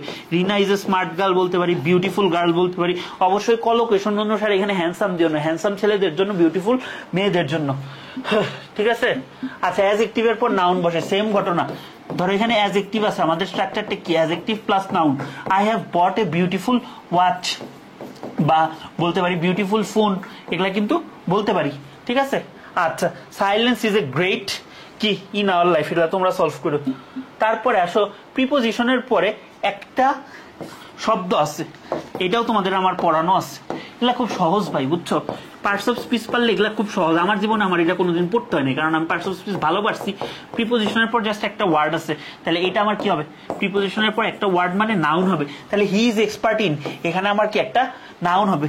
আমি দিয়ে দিলাম ম্যাথমেটিক্স, ঠিক আছে, বা তোমার দিয়ে দিলাম পেইন্টিং, ঠিক আছে। উই বিলিভ ইন অলমাইটি, এটা দিয়ে তো আর কোনো কিছু বলারই নেই, তাহলে এখানে আমার প্রিপোজিশন আছে, একটা ওয়ার্ড আছে, তাহলে এটা কি হবে, নাউন হবে। তারপর ধরো এখানে ইট ইজ কল্ড, একে কি বলা হয়, এখানে তুমি একটা নাউন অথবা নাউন ফ্রেজ দিতে পারো, he is called bosom friend, বা ধরো এরকম নাই, বা he is called friend, noun অথবা নাউন ফ্রেজ। এখন তোমার যদি উইথাউট ক্লুজ থাকে তাহলে তুমি হয়তো ফ্রেজ ইউজ করতে পারো কিছু কিছু ক্ষেত্রে, ঠিক আছে, বাট একটা ওয়ার্ড ইউজ করে বেটার। তারপরে ধরো এই যে নাউনের পূর্বে অ্যাডজেক্টিভ বসে, এটা আমার শেষ, এটা আমার আর পড়ানোর কিছু নাই। তারপরে হচ্ছে ধরো এই যে একটা স্ট্রাকচার আমরা দেখছি না, অ্যাডজেক্টিভ নাউন, এই কথাটার মেইন কথা কি, এই কথাটার মেইন কথা কি, নাউনের আগে কে বসে, অ্যাডজেক্টিভ বসে, একে কি করতেছে, মডিফাই করতেছে। এখন অ্যাডজেক্টিভকে কে মডিফাই করতে পারে, অ্যাডভার্ব মডিফাই করতে পারে, তাহলে কি আমরা লিখতে পারি adverb plus adjective plus noun, তাহলে কি I have bought a very, এখানে ভেরিটা কি বলতো, ভেরিটা একটা অ্যাডভার্ব বা ইন্টেন্সিফায়ারও বলতে পারি, অ্যাডভার্ব বলতে পারি। এইখানে আমার কি অ্যাডজেক্টিভ, ভাই আমি এত দূর, এটা অ্যাডজেক্টিভ বলি কেন বারবার, এটা কি আমার একটা না, এটা হচ্ছে আমার একটা নাউন, বুঝছো। তাহলে এইখানে আমার কি হবে, নাউনটা কে মডিফাই করতে পারে, অ্যাডজেক্টিভ। তুমি এত কিছু বুঝোই না, তুমি অ্যাডজেক্টিভ প্লাস নাউন দাগাও, তাহলে এখানে একটা অ্যাডজেক্টিভ বসাও, I have bought a very কি বুক, ইন্টারেস্টিং বুক দিতে পারো, ইন্টারেস্টিং বুক দিতে পারো, ঠিক আছে। আওয়ার কি গ্র্যান্ডমাদার ইজ ভেরি, এখানে তোমার কি এইটা একটা স্ট্রাকচার হইতে পারে না, অ্যাডভার্ব প্লাস অ্যাডজেক্টিভ, কারণ কি অ্যাডজেক্টিভকে কে মডিফাই করে, adverb. My grandmother is very old, ঠিক আছে, শেষ। তারপর Rina is very beautiful girl, intelligent girl, এগুলা দিতে পারি। তারপর ধরো প্রেজেন্ট পার্টিসিপল আবার অ্যাডজেক্টিভের মতো তোমার কি নাউনের পরে বসতে পারে। তোমাদেরকে একটা আমি মডিফায়ারের টাইপ পড়াইছিলাম না, এটা হচ্ছে ওই type, present participle as post modifier. Present পার্টিসিপলটা কি আসো আমি একটু সহজে তোমাদেরকে বুঝাই দিই। ধরো তোমার একটা ভার্ব আছে, এখন তোমার এর অ্যাডজেক্টিভ বানাইতে হবে। এই যে ভার্ব রে তুমি অ্যাডজেক্টিভ বানাবা, এই যে তুমি পাথওয়েটা ইউজ করতেছ, এইটারই বলা হয় পার্টিসিপল। এখন আলোচনার সুবিধার্থে আমি এটারে প্রেজেন্ট পার্টিসিপল বলে নিচ্ছি। আচ্ছা, প্রেজেন্ট পার্টিসিপল মানে কি? প্রেজেন্ট প্রেজেন্ট ভাব আছে, তাইলে তুমি আমাকে বলো ভার্ব প্লাস আইএনজি এটা কেমনে মনে রাখবা? Verb plus I N G present participle, পার্টিসিপলে কি কোনো এন আছে? না, এ আছে। এতে কি? এতে অ্যাডজেক্টিভ। আর এই ভার্ব প্লাস আইএনজি যখন নাউনের মতো কাজ করে, ভার্ব প্লাস আইএনজি নাউনের মতো কাজ করে, জেরান্ডে কি আছে? শুধু এন আছে, তাহলে এটারে কি বলবা?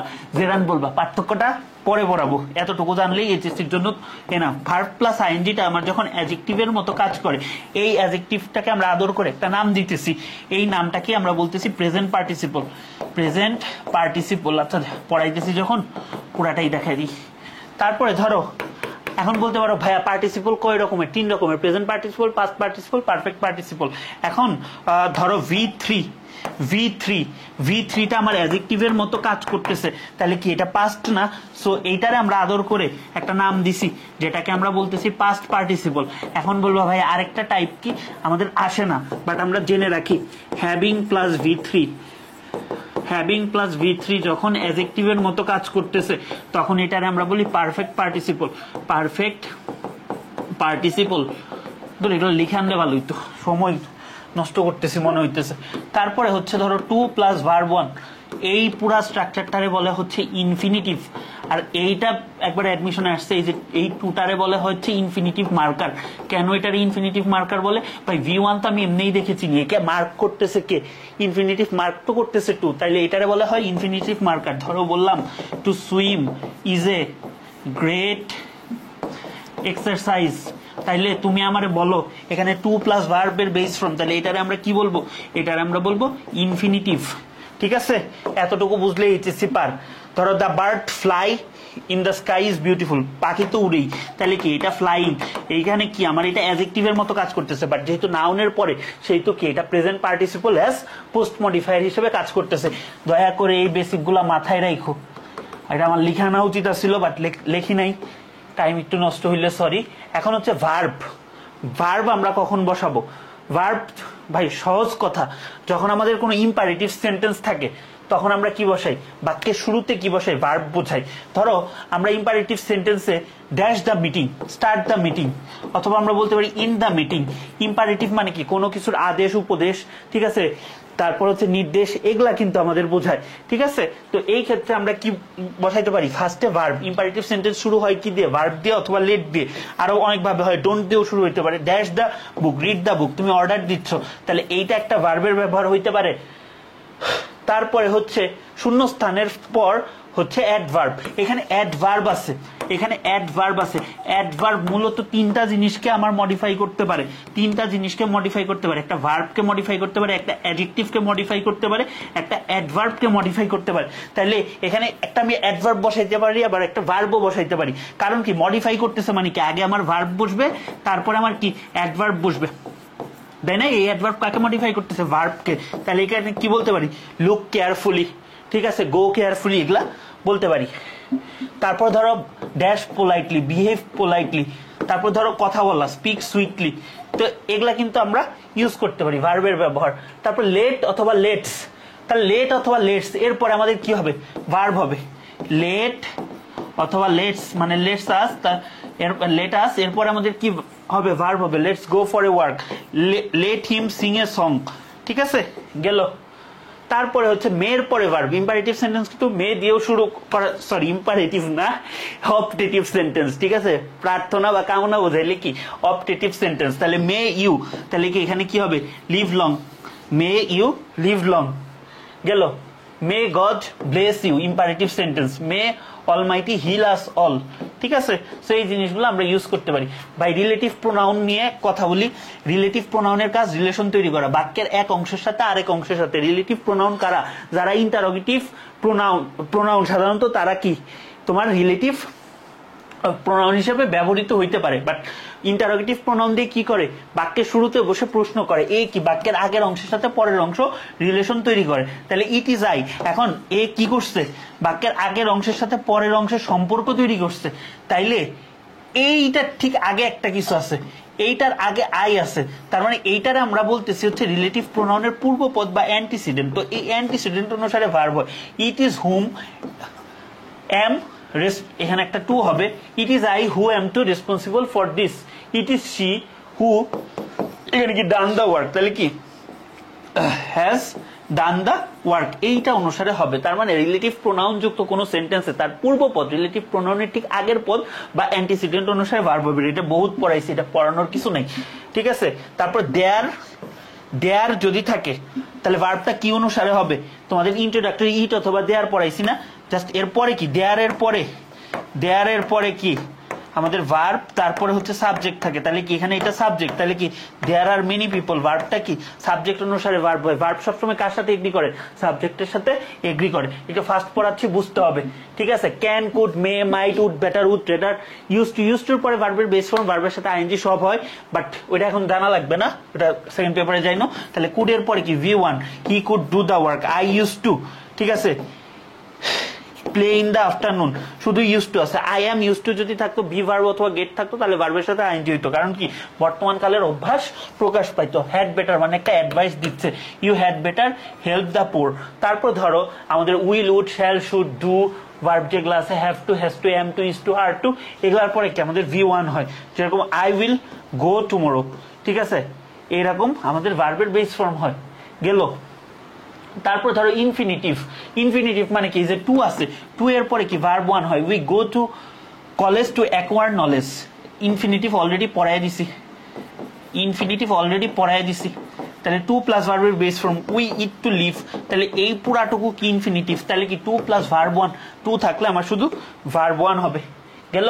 আচ্ছা, প্রিপোজিশনের পরে ধরো আমার একটা ভার্ব আছে, প্রিপোজিশনের পরে আমার একটা ভার্ব আছে। সোজা কথা কি জানো, তোমার আমি বলছিলাম না, প্রিপোজিশনের পর যদি একটা শব্দ থাকে এটারে নাউন হচ্ছে হয়, তাহলে এখানে যদি আমার কোনো ভার্ব থাকে তাহলে ভার্বরে নাউন বানাই কেমনে, জেরান্ট করে দিলে, তার মানে কি ভার্বের সাথে আইএনজি যুক্ত হইলে, তাহলে উইথাউট কি reading much you can not succeed in life. তারপর he is good at physics, মানে কি এখানে তুমি একটা কি বসাইতে পারো বলো তো, তুমি এখানে জেরান্ট দিয়েও বসাইতে পারো। তুমি এখানে ধরো এখানে দিচ্ছে হি ইজ গুড অ্যাট পেইন্টিং, তার মানে কি এখানে পেইন্টিংটা জেরান্ট, বা এখানে তোমার যদি লাস্টে একটা প্রিপোজিশন থাকে তারপর একটা ওয়ার্ড হইলে সেটা তুমি নাউন বসাই দিবা, ঠিক আছে। আচ্ছা, এখন কখনো কখনো সাবজেক্টের পরে অ্যাডভার্ব থাকে। এখন অ্যাডভার্ব এমন একটা পজিশন, সে বাক্যের শুরুতে বসতে পারে, ভার্বের আগে বসতে পারে, সে তো ভার্বের আগে বসছে, তাহলে এখানে ভার্বের জায়গায় থাকবে। তাহলে কি I always speak the truth, he often কি বলতো অ্যানয়েস মি, বিরক্ত করে, তাহলে কি এই অ্যাডভার্বটা এখানেও বসতে পারে, ঠিক আছে। আচ্ছা চলো, এখন ইন্টারোগেটিভ সেন্টেন্সের পরে ভার্ব। ভাই সহজ কথা কি জানো, যে যদি আমাদের এই যে ইউ উইল গো দেয়ার, এখন ভাই আমাদের নর্মাল সেন্টেন্স অনুসারে মানে যেগুলো অ্যাসার্টিভ সেন্টেন্স, অক্সিলারি ভার্বটা মেইন ভার্বের আগে বসে, কিন্তু এরে যদি তুমি যে সাবজেক্টের আগে নিয়ে যাও, উইল ইউ গো দেয়ার যদি জাস্ট লেখো, তুমি উইল ইউ গো দেয়ার যদি তুমি লেখো, তাহলে এটা কি হবে, উইল গো, তাহলে এটা কি হবে, অক্সিলারি ভার্বটা আগে নিলে এটা ইন্টারোগেটিভ সেন্টেন্স হয়ে যাবে, ঠিক আছে। এন্ড প্রিপোজিশনের ব্যবহার এগুলা তোমরা পারো। He is good at physics, তুমি বুঝতেইছো এখানে কি বসে, নাউনের আগে। এখানে তুমি রিভার্স ইঞ্জিনিয়ারিং চিন্তা করো, প্রিপোজিশন প্লাস আমার কি হয়, একটা শব্দ থাকলে নাউন, এখানে একটা শব্দই আছে, তাহলে এর আগে কি হবে, প্রিপোজিশনটা সবসময় কি অনুসারে হয়, অ্যাপ্রোপ্রিয়েট ইউজ অফ প্রিপোজিশন অনুসারে হয়। তারপর ধরো রিনা ইজ ড্যাশ হোম টুডে, তার মানে কি এখানে একটা নাউন আছে, রিনা কই আছে, বাড়িতে আছে, তাহলে কি অ্যাপ্রোপ্রিয়েট ইউজ অনুসারে কি হয়, অ্যাট হয়। এগুলো খুবই সহজ ভাই, বুঝছো, তোমরা যে কেন পারো না আমি এটাই বুঝি না। আচ্ছা, তাহলে অ্যাপ্রোপ্রিয়েট প্রিপোজিশন তো তোমরা এটা বুঝছোই। তারপর ধরো এন্ড এর ব্যবহার, ভাই এন্ড এর ব্যবহার এখানে প্যারালালিজম মানে কি, তোমরা হচ্ছে ম্যাথে পড়ছো না, প্যারালাল লাইন মানে কি সমান্তরাল লাইন, মানে এন্ড এর আগে যা পরেও তা, এন্ড এর আগে প্রেজেন্ট টেন্স পরেও প্রেজেন্ট টেন্স, এন্ড এর আগে নাউন পরে নাউন, এন্ড এর আগে অ্যাডভার্ব পরে অ্যাডভার্ব, এন্ড এর আগে অ্যাডজেক্টিভ পরে অ্যাডজেক্টিভ। ধরো he get up early and dash to college, তাহলে এখানে গেট আছে, এন্ড এর আগে কি ভার্ব আছে, তাহলে কি এখানে গো হবে, go to college. Bee collects honey and dash in the hive, তাহলে কালেক্টস আছে, মেইন ভার্বটা কি ভার্বের সাথে এস বা ইএস যুক্ত আছে, তাহলে কি সেটা স্টোর করে, স্টোরস ইন দা হাইভ, এটা একটা কেস হইতে পারে। তারপরে আগে পাস্ট আছে, পরেও পাস্ট হবে, তাহলে ভার্বটা কি, he earned a lot of and dash a lot in last year, তার মানে কি স্পেন্ট হবে, সে অনেক ইনকামও করছে, অনেক খরচও করছে। বিল্ট আছে, এখানেও কি হবে V2, এখানেও কি আছে, এখানে V1 আছে, তাহলে এখানে কি হবে, এখানে আসলেও V2 হবে উত্তর অনুসারে, তাহলে এটাও কি হবে, V2 হবে। গেল প্যাসিভ ভার্ব, অর্থাৎ আমার প্যাসিভ ফর্ম আগে প্যাসিভ ফর্ম, পরেও passive form. The fish was bought and it was কি সোল্ড, তার মানে কি আগে যে স্ট্রাকচার পরেও সেই স্ট্রাকচার, ঠিক আছে। আগে অ্যাডজেক্টিভ আছে, they offered us a very effective, আর এটাতে আসো, এটা মিলে না, the food was very tasty and কি, এখানে আমার কি হবে, একটা অ্যাডজেক্টিভ হবে, ভেরি টেস্টি আছে, এর সাথে কি বলো, একটা ভেরি টেস্টি অ্যান্ড ডেলিশিয়াস, কারণ এখানে কি অ্যাডজেক্টিভ আছে, এখানেও আমি একটা অ্যাডজেক্টিভ জানাই দিলাম, ঠিক আছে। ধরো the story was very adventurous, এটা কি আমার একটা অ্যাডজেক্টিভ আছে, তো এটারে আমি কি দিয়ে দিলাম, অ্যান্ড রোমান্টিক, ঠিক আছে। গেল আগে অ্যাডভার্ব আছে, পরেও অ্যাডভার্ব হবে, he danced very skilfully and nicely বা বিউটিফুলি দিয়ে দিলাম, ঠিক আছে। আগে নাউন, পরে নাউন হবে, যেমন people work for their success and কি, এখানে একটা নাউন বসাই দিলেই কাজ শেষ।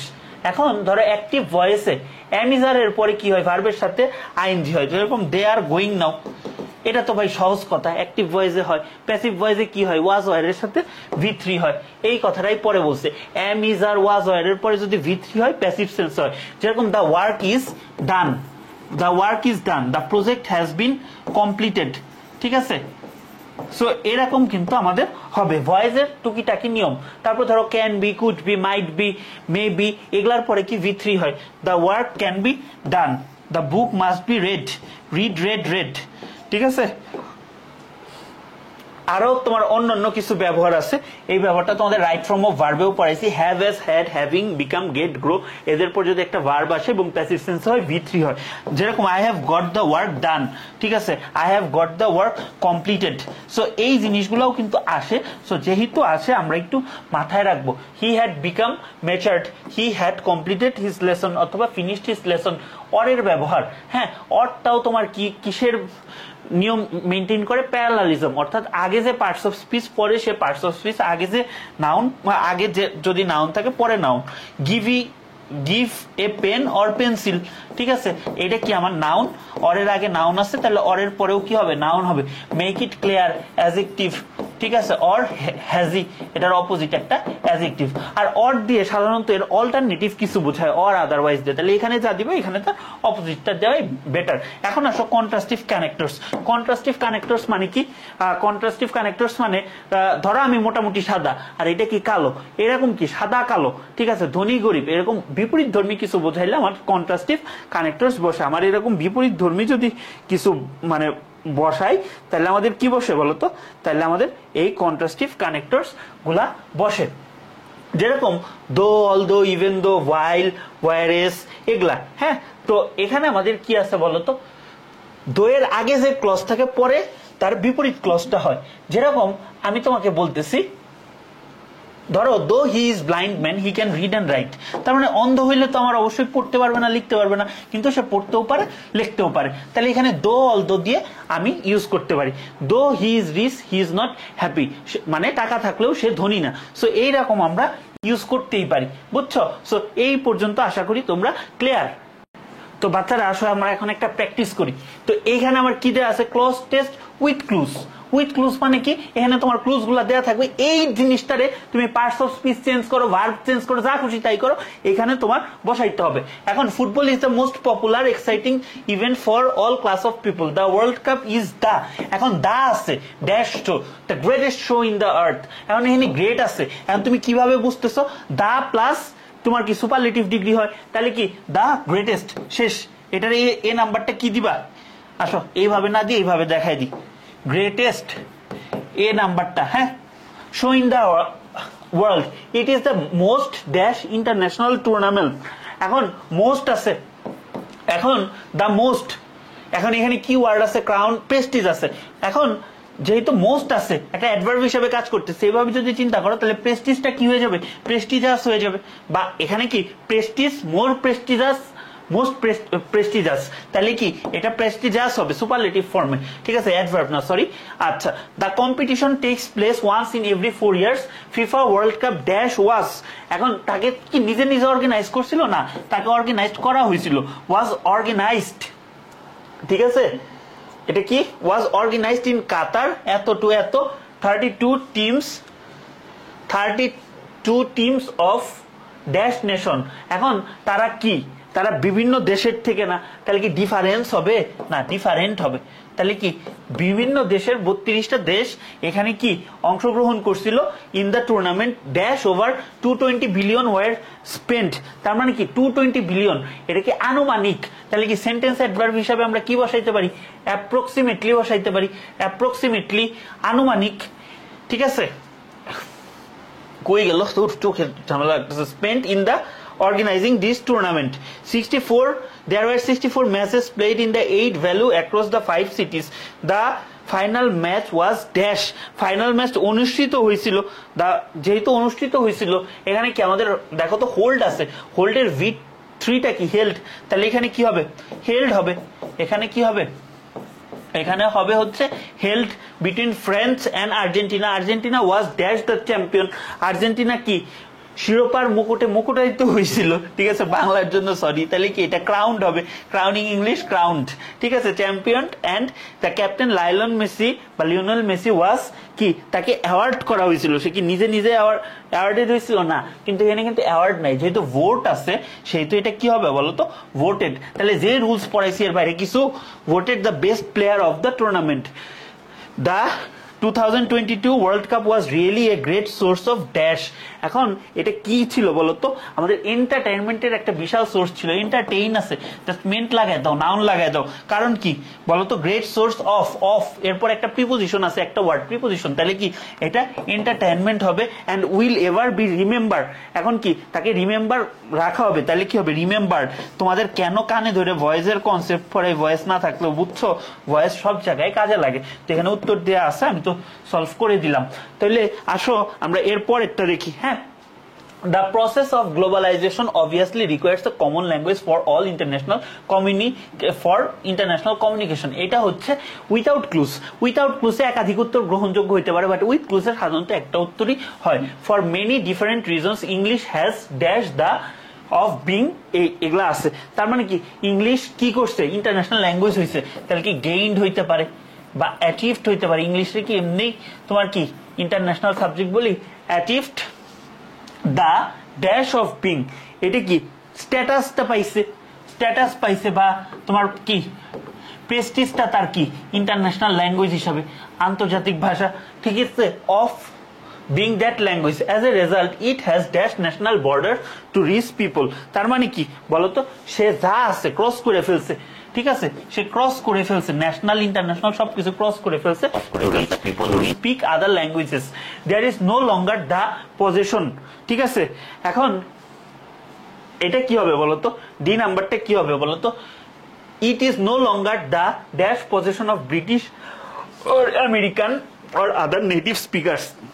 এটা কি এখন তাদের নিজস্ব কোনো বৈশিষ্ট্য না, এটা এখন সবাই করে, তাহলে কি এটা তাদের ইউনিক কোনো কিছু না, তাহলে কি ইউনিক হবে, ইউনিক, ঠিক আছে। Position of British or American or other native speakers, but contrastive কিছু একটা বসাইতে হবে, a language that to the world's people. তাহলে কি হবে, এটা কি সবার জন্য, তাহলে ল্যাঙ্গুয়েজ আছে, একটা রিলেটিভ প্রোনাউন আছে, তাহলে এইটা অনুসারে হবে, তাহলে কি বিলং টু, ঠিক আছে, বা পসেস টু, ঠিক আছে, the world's people. In fact, the bilingual and multilingual users of English far, F নাম্বারটা কি হবে বলো তো, F নাম্বারটা আউট নাম্বার, ঠিক আছে, আউট নাম্বার, তারে দূর করে দিছে মনোলিঙ্গুয়াল নেটিভ স্পিকার্স, মানে নেটিভদের চেয়ে এখন নেটিভ যারা না তাদের হয়েছে। তাহলে কি আমরা সারপ্রাইজ বলতে পারি, বা আমরা কি বলতে পারি, পাস বলতে পারি, বা আমরা এখানে আরেকটা জিনিস বলতে পারি, আউট নাম্বার বলতে পারি, ঠিক আছে, গেল।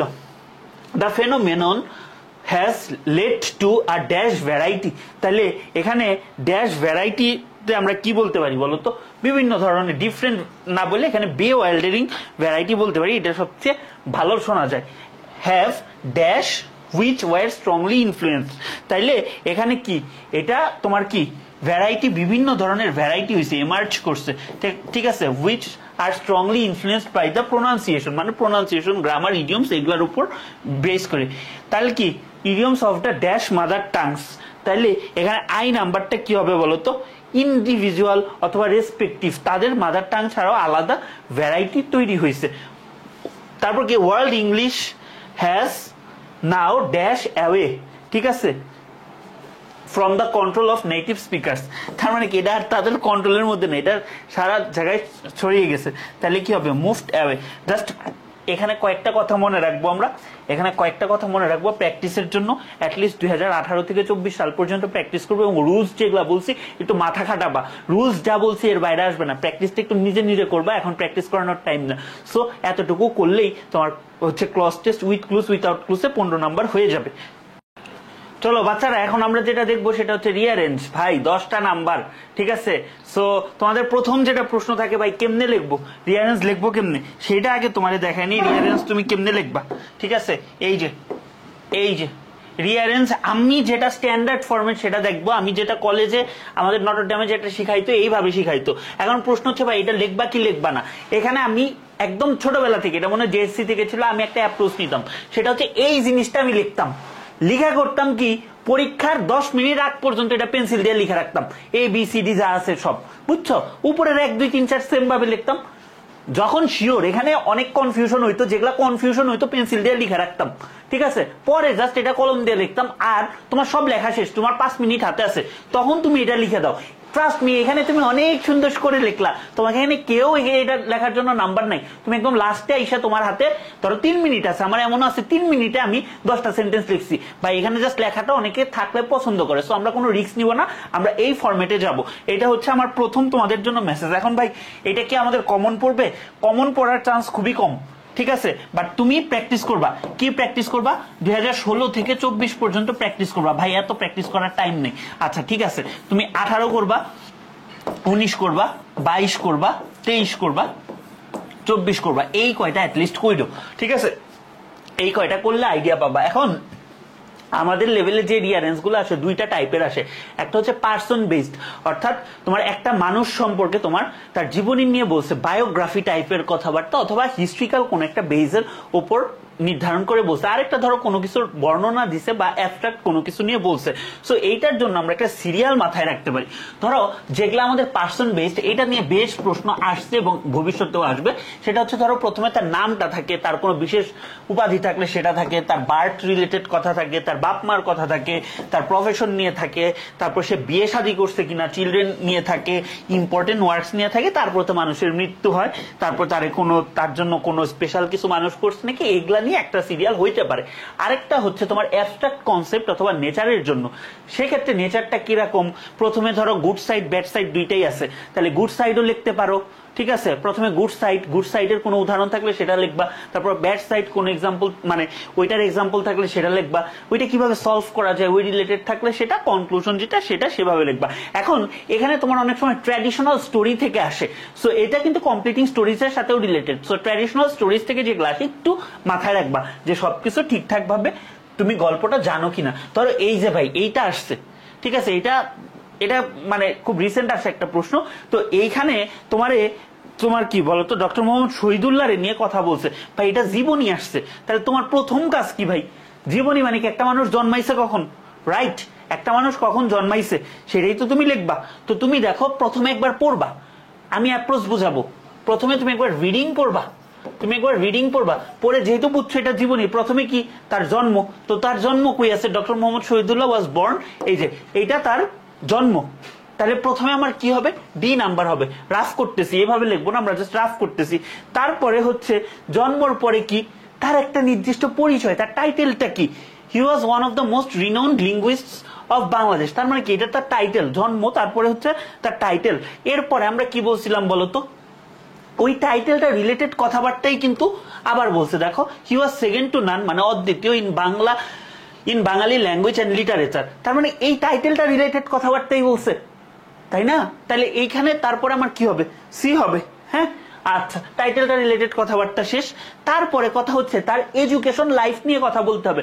এখন তোমার এডুকেশন লাইফ নিয়ে যদি কথা বলে, তোমার আগে অবশ্যই তোমার জেএসসি জেএসসি কেউ গুনে না, ধরো এসএসসি এইচএসসি বলতে হবে, তাহলে তার এন্ট্রান্স মানে ম্যাট্রিক পরীক্ষা, আর এফএ মানে কি ইন্টার পরীক্ষা সম্ভবত। তাহলে এইটা তোমার সালগুলা দেওয়া আছে, তোমার তো অবশ্যই 1910 আগে আসবে না, যেহেতু 1904টা তোমার এখানে আছে। তাহলে তারপরেরটা কি হবে, এফ। তুমি মাথা খাটাবা, রিয়ানেন্স মাথা খাটাইতে হবে, লজিক্যাল থিঙ্কিং করতে হবে, এজন্যই প্যাসেজে তো ভালোভাবে পড়াই, ঠিক আছে। আচ্ছা গেল, তারপরে দেখো 1904-06, তুমি ভাই কিছুই জানো না, তুমি কিছুই জানো না, তুমি দেখো 1904-06 আছে, তারপর কি 1908 আছে, কোনো জায়গায় নাই, 1910 আছে, মাইরা দাও, তোমার এটা পড়ারই দরকার নেই, শিওর হওয়ার টেকনিক, ঠিক আছে। তাও ওর সেন্টেন্সটা পড়ে অন্য কিছু থাকতে পারে। সো 1910 আছে, তাহলে এটা কি হবে, 1910 শেষ।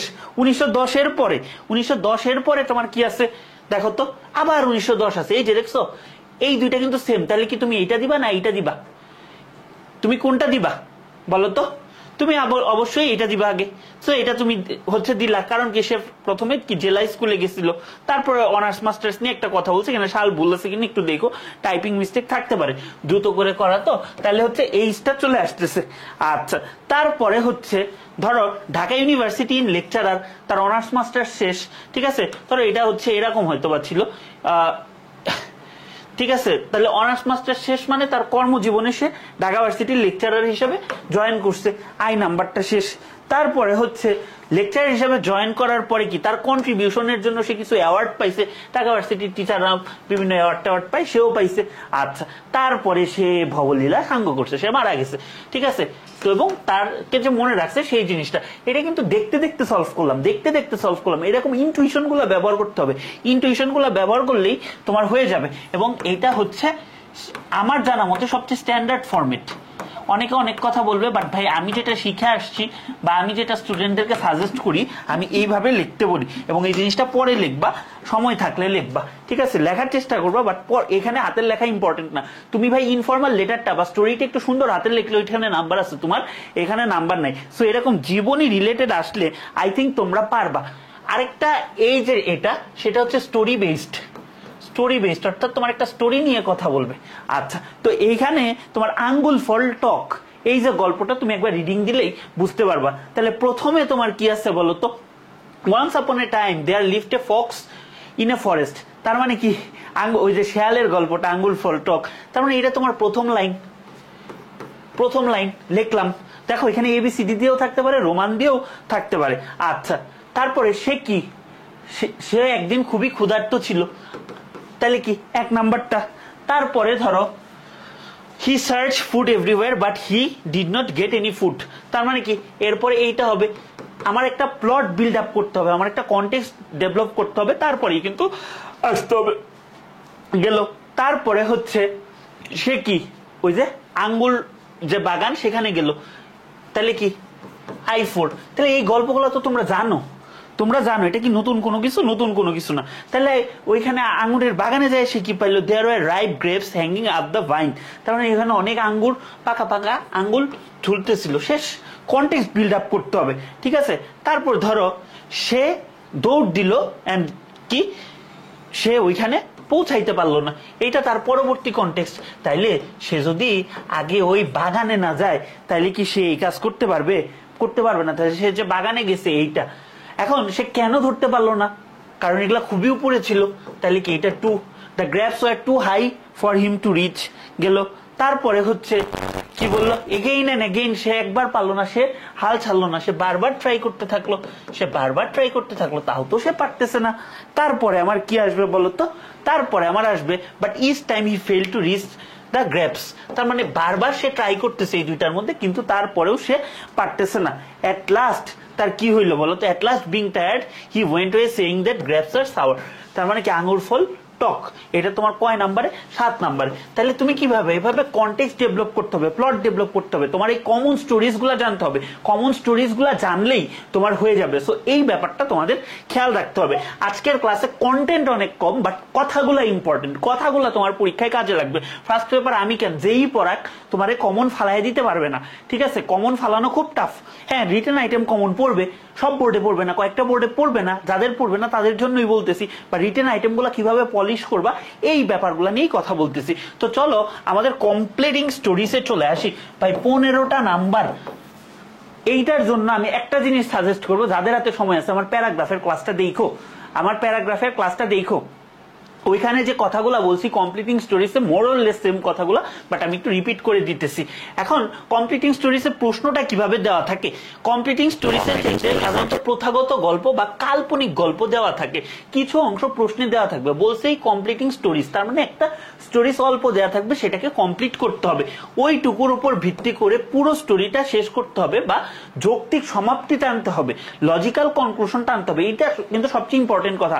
তুমি এখন এখানে দুইটা কথা বলি, এখানে ট্র্যাডিশনাল স্টোরি আসতে পারে, ক্রিয়েটিভ স্টোরি আসতে পারে। ট্র্যাডিশনাল স্টোরি কি, ধরো এই যে আঙ্গুর ফল টক, এটা একটা ট্র্যাডিশনাল স্টোরি। তারপর ধরো শেখ সাদি, সে হচ্ছে যে ড্রেস নিয়ে ঘটনা ঘটছিল সেটা। তারপরে হেয়ার অ্যান্ড টর্ট্রেস, এগুলো ট্র্যাডিশনাল। অনেকে বলো ভাই ট্র্যাডিশনাল স্টোরি নিজের মতো বানায় লিখতে পারবো। কেন ভাই, তোমার এত আগুন কেন, তোমার এত চুলকানি কেন? তোমার ট্র্যাডিশনাল স্টোরি তুমি ট্র্যাডিশনাল স্টোরির মতোই লেখো। তোমার ক্রিয়েটিভ স্টোরি দিলে তো তুমি বানায় লিখতে পারো না, তুমি ক্রিয়েটিভ স্টোরি বানায় লিখতে পারবা। বাট তোমার যে কোনোটাই তুমি যাই লেখো সেটার একটা লজিক্যাল কনক্লুশনটা আনতে হবে। ধরো তুমি একটা গল্প পড়তেছো, গল্প পড়ে সেটার যদি ভালো এন্ডিং না থাকে, তোমার কি বইটাতে পড়ার কোনো আগ্রহ থাকে না? তোমার ভালো একটা এন্ডিং থাকতে হবে, ঠিক আছে? আর যে সমস্ত বিষয় মাথায় রাখবা, দেখো প্রশ্নে সাধারণত কয়েকটা লাইন দেয়া থাকে, এখানে হালকা প্লট, চরিত্রগুলা কাদের কাদের মধ্যে স্থান, এগুলা বর্ণনা হচ্ছে থাকে। সো এইটা দেখে আমাদের ডিসাইড করতে হবে যে গল্পটা কোন পাথওয়েতে যাবে। হয় তোমার ট্র্যাডিশনাল স্টোরিতে যাবে যদি কমন পড়ে যায়, নয়তো ক্রিয়েটিভ স্টোরিতে হচ্ছে যাবে। এইটা আমরা হচ্ছে অ্যাপ্রোচটা করবো। এখন অনেকে বলো ভাই প্যারা করবো কি করবো না? অবশ্যই করবা, 3 থেকে 5টা প্যারা করবা। আমি যদি থাকতাম 4 থেকে 5টা প্যারা অবশ্যই করতাম। এবং প্যারাগুলা কিসের উপর ভিত্তি করে করবা? একটা কাহিনী শেষ, একটা প্যারা শেষ, একটা কাহিনী শেষ, একটা প্যারা শেষ। ভাই কতটুকু লিখবো? তুমি চেষ্টা করবা 2 পেজ লিস্ট লিখতে, 2 পেজটা যদি একটু ক্রস করে এইভাবে লিখবা, এই যে এক পাতা, এই যে এক পাতা। রিটেন সবসময় এইভাবে লিখবা যাতে টিচারের আরাম হয়, ঠিক আছে? এই জিনিসটা খেয়াল করবা। তারপরে হচ্ছে প্রত্যেকটা প্যারাগ্রাফ মানে কি তোমার নতুন আইডিয়া। সো এরকম নতুন আইডিয়া দিয়ে তোমার হচ্ছে কাজ করা লাগবে। এখন তুমি তো ভাই ন্যারেশন পড়ছো, ন্যারেশনের কাজ এখানে লাগাও না। ধরো হেয়ার সেড দ্যাট, এটা না বলে হেয়ার কি বলছে, টর্টয়েস কি বলছে, তুমি নিজের মনের মতোই লেখো, বাট এই ডায়লগটা ব্যবহার করবা। তোমার যখন গল্পে তুমি যখন ডিরেক্ট স্পিচ বেশি বেশি ইউজ করবা, ডায়লগ অথবা ডিরেক্ট স্পিচ বেশি ইউজ করবা, তোমার লেখার মান বাড়বে এবং দেখতে সুন্দর লাগবে জিনিসটা, ঠিক আছে? আচ্ছা, তারপর ধরো প্যারাগ্রাফ রাইটিং এ যে সমস্ত কনসেপ্ট, কানেক্টরস এর ব্যবহার, ব্রেইন স্টর্মিং, এগুলো তো মাথায় রাখবাই, ঠিক আছে? এবং অনেকে বললো ভাই টেন্স কি ব্যবহার করব। এখন ভাই গল্পের ধারাবাহিকতা, এখন শেখ সাদির গল্প দিলে এইটা কি ভাই প্রেজেন্ট টেন্সের কোনো ঘটনা না? তোমার কোন টেন্স প্রশ্নে দেওয়া আছে, প্রশ্নে দেওয়া টেন্স অনুসারে তুমি লিখবা। এটা কিন্তু খুব একটা বার্নিং কোশ্চেন যে ভাই কিভাবে লিখবো, প্রশ্ন দেওয়া টেন্সের উপর ভিত্তি করে লিখবে। এখন বলো ভাই আপনার এত সুশীল কথাবার্তা ভালো লাগে না, দাগায় দেন। দাগায় আছে, দাগানো দেওয়া আছে। এখানে ট্র্যাডিশনাল স্টোরিতে অনেকগুলো স্টোরি দিচ্ছি, সো আশা করি এগুলোর মধ্যে থেকে আসবে। বাট যেগুলাতে 3 স্টার, ধরো dove and King Lear and his daughter, liar cowboy, a lion and grateful mouse, thirsty crow, happy cobbler, lion and a কি বোর অ্যান্ড অনেস্ট উডকাটার, মানে যেগুলাতে স্টার দেওয়া, farmer and his wonderful goose, তারপর Sheikh সাদি, এগুলা বেশি important. যারা একবার পড়ছো তারা মিলাই দেখবা। ভাই তোমাকে আমি একটা সহজ উপদেশ দিই, বোর্ড পরীক্ষা খুব ইম্পর্টেন্ট পরীক্ষা, তুমি অন্তত গল্পগুলা জানো নাকি? ধরো হুট করে একটা গল্প চলে আসলো, কোনটা, who is bell to the cat, তুমি জানো না, তুমি গল্পই জানো না। আমি তোমাকে সাজেস্ট করবো একবার হইলেও বই থেকে রিডিং পড়ো। আমার পরীক্ষার সময় আমি মুখস্থ করতাম না, গল্পগুলা জানার চেষ্টা করতাম। তুমি একবার দেখবা ভাই আমি সবগুলা গল্প জানি কিনা। যদি না জানো টুক করে বইটা খুলে একবার গল্পটা পড়ে নিবা। ধরো কি teach in time saves nine, তুমি জানো না, তুমি গল্পটা একবার পড়ে নিলা, শেষ। তুমি আইডিয়া রাখবা। প্রথম কাজ হচ্ছে তোমার আইডিয়া রাখা, যাতে কোনো কিছু আনকমন না থাকে। এটা নিয়ে রিস্ক নেওয়া যাবে না। 15টা নাম্বার। এখন ভাইয়া যেগুলা বেশি দাগায় দিছি, তারপর এগুলা তুমি মুখস্থ করো, যা খুশি তাই করো, বাট আইডিয়া নিতে হবে এখান থেকে। তারপর ধরো ক্রিয়েটিভ স্টোরি জীবনেও কমন পড়ে না, তারপরে এখানে কয়েকটা দাগায় দিছি, কমন পড়লে পড়তে পারে, বাট তুমি যদি এগুলা পড়ো মোরলেস দু একটা বোর্ড বাজে সবগুলাতেই কমন চলে আসবে। এই হচ্ছে তোমার কমপ্লিটিং স্টোরিজ। তারপরে চলো আমরা ইন্টারপ্রেটিং গ্রাফ এন্ড চার্ট দেখি। আমার সবচেয়ে খারাপ লাগে আমার ছোট ভাই বোনেরা এই ইন্টারপ্রেটিং গ্রাফ এন্ড চার্ট পারে না, এবং মানে খুবই হাস্যকর একটা জিনিস। বাট ব্যাপার না, আজকে যতটুকু দেখানো যায় আমি একটু দেখাই। এখানে কয়েকটা জিনিস আমরা খেয়াল রাখবো। প্রথম কথা, অতিরঞ্জিত কোনো ভূমিকা লিখবো না। এখন আইএলটিএস একটা কথা বলে যে তোমার স্টার্টিং সেন্টেন্সটা এমন হইতে হয় যে it is a place where you will not gain mark, rather you should think you are not losing your mark। মানে এখানে কি বলছে যে ফার্স্ট ইমপ্রেশনটা তোমার এমন হওয়া উচিত তুমি আহামরি কিছু করে ফেলছো, তোমার দেখানোর দরকার নেই, তুমি অ্যাজ ইউজুয়ালি করছো, তুমি ভুল করো নাই, এইটা ফার্স্ট ইমপ্রেশন হইতে হবে। ধরো তুমি একটা ভুল করছো, ঠিক আছে, তুমি একটা ভুল করছো এবং মানে ফার্স্ট ইমপ্রেশনে ভুল করছো একটা মানুষের সাথে, ওটা তোমার সারা জীবন হচ্ছে কাঁদাবে। আর এমনও হয়েছে আমি অ্যাডমিশন টেস্ট দিতে যাই হচ্ছে আমি একটা সময় খাইতেছিলাম, তো খাওয়ার সময় আমি একজনকে বসতে দিইনি, ঠিক আছে, পরবর্তীতে এটা নিয়ে অনেক ঝামেলা হয়েছে। তো আমার ফার্স্ট ইমপ্রেশনটা খারাপ হয়েছে একজনের কাছে। তো এই ধরনের কাজ করা যাবে না, ফার্স্ট ইমপ্রেশন কোনো সময় খারাপ করা যাবে না, ঠিক আছে, অ্যাজ নর্মাল থাকো বাট ফার্স্ট ইমপ্রেশন খারাপ করবা না। এখন তোমার পাই চার্ট দেওয়া থাকে, গ্রাফ দেওয়া থাকে, এখন প্রত্যেকটা পয়েন্ট বর্ণনা করতে হবে, কোনো পয়েন্ট আনটাস্ট থাকা যাবে না, ঠিক আছে। এখন তুমি তুলনামূলক আলোচনা করতে পারো গতি প্রকৃতির, ঠিক আছে, বাট অতিরিক্ত কোনো তথ্য দেওয়ার দরকার নেই। এখন তিনটা স্টেজে তুমি এই কাজ করবা। ফার্স্ট স্টেজ হচ্ছে ডাটা কালেকশন, অর্থাৎ কি কি ডাটা আছে এগুলো তো দেয়াই থাকে, এগুলা জাস্ট একটু দেখবা। এখন পুরা জিনিসটা সেকেন্ড স্টেপ হচ্ছে ব্রেন স্টর্মিং, তুমি কিভাবে লিখবা, তুমি একটার পর একটা কিভাবে লিখবা এটা নিয়ে তুমি ট্রাই করবা। থার্ড স্টেপ হচ্ছে পুরা জিনিসটারে সাজায় লেখা। এখন তুমি ডাটা কালেকশন কি কি করবা, এই জায়গায় যে ডাটাগুলো আছে এইগুলা তুমি হচ্ছে করবা। ধরো টেন্স মানে কি সময়, এখানেও অনেকে জিজ্ঞাসা করো ভাই কোন সময় দিয়ে লিখবো, প্রশ্নে দেওয়া টেন্স অনুসারে লিখবা। এখন ধরো এগুলো কি বর্তমান, অতীতের, ভবিষ্যৎ দিয়ে সাধারণত আসে না, সেই অনুসারে আমাদের টেন্স গুলো হবে, অর্থাৎ প্রশ্নের টেন্স অনুসারে আমাদের হবে। তারপরে এটা কোন বিষয়ের উপরে, এটাও একটা ডাটা, কোন দেশে, কোন সমাজ বা কোন কনটেক্সট, এই কনটেক্সটটা খুবই ইম্পর্টেন্ট।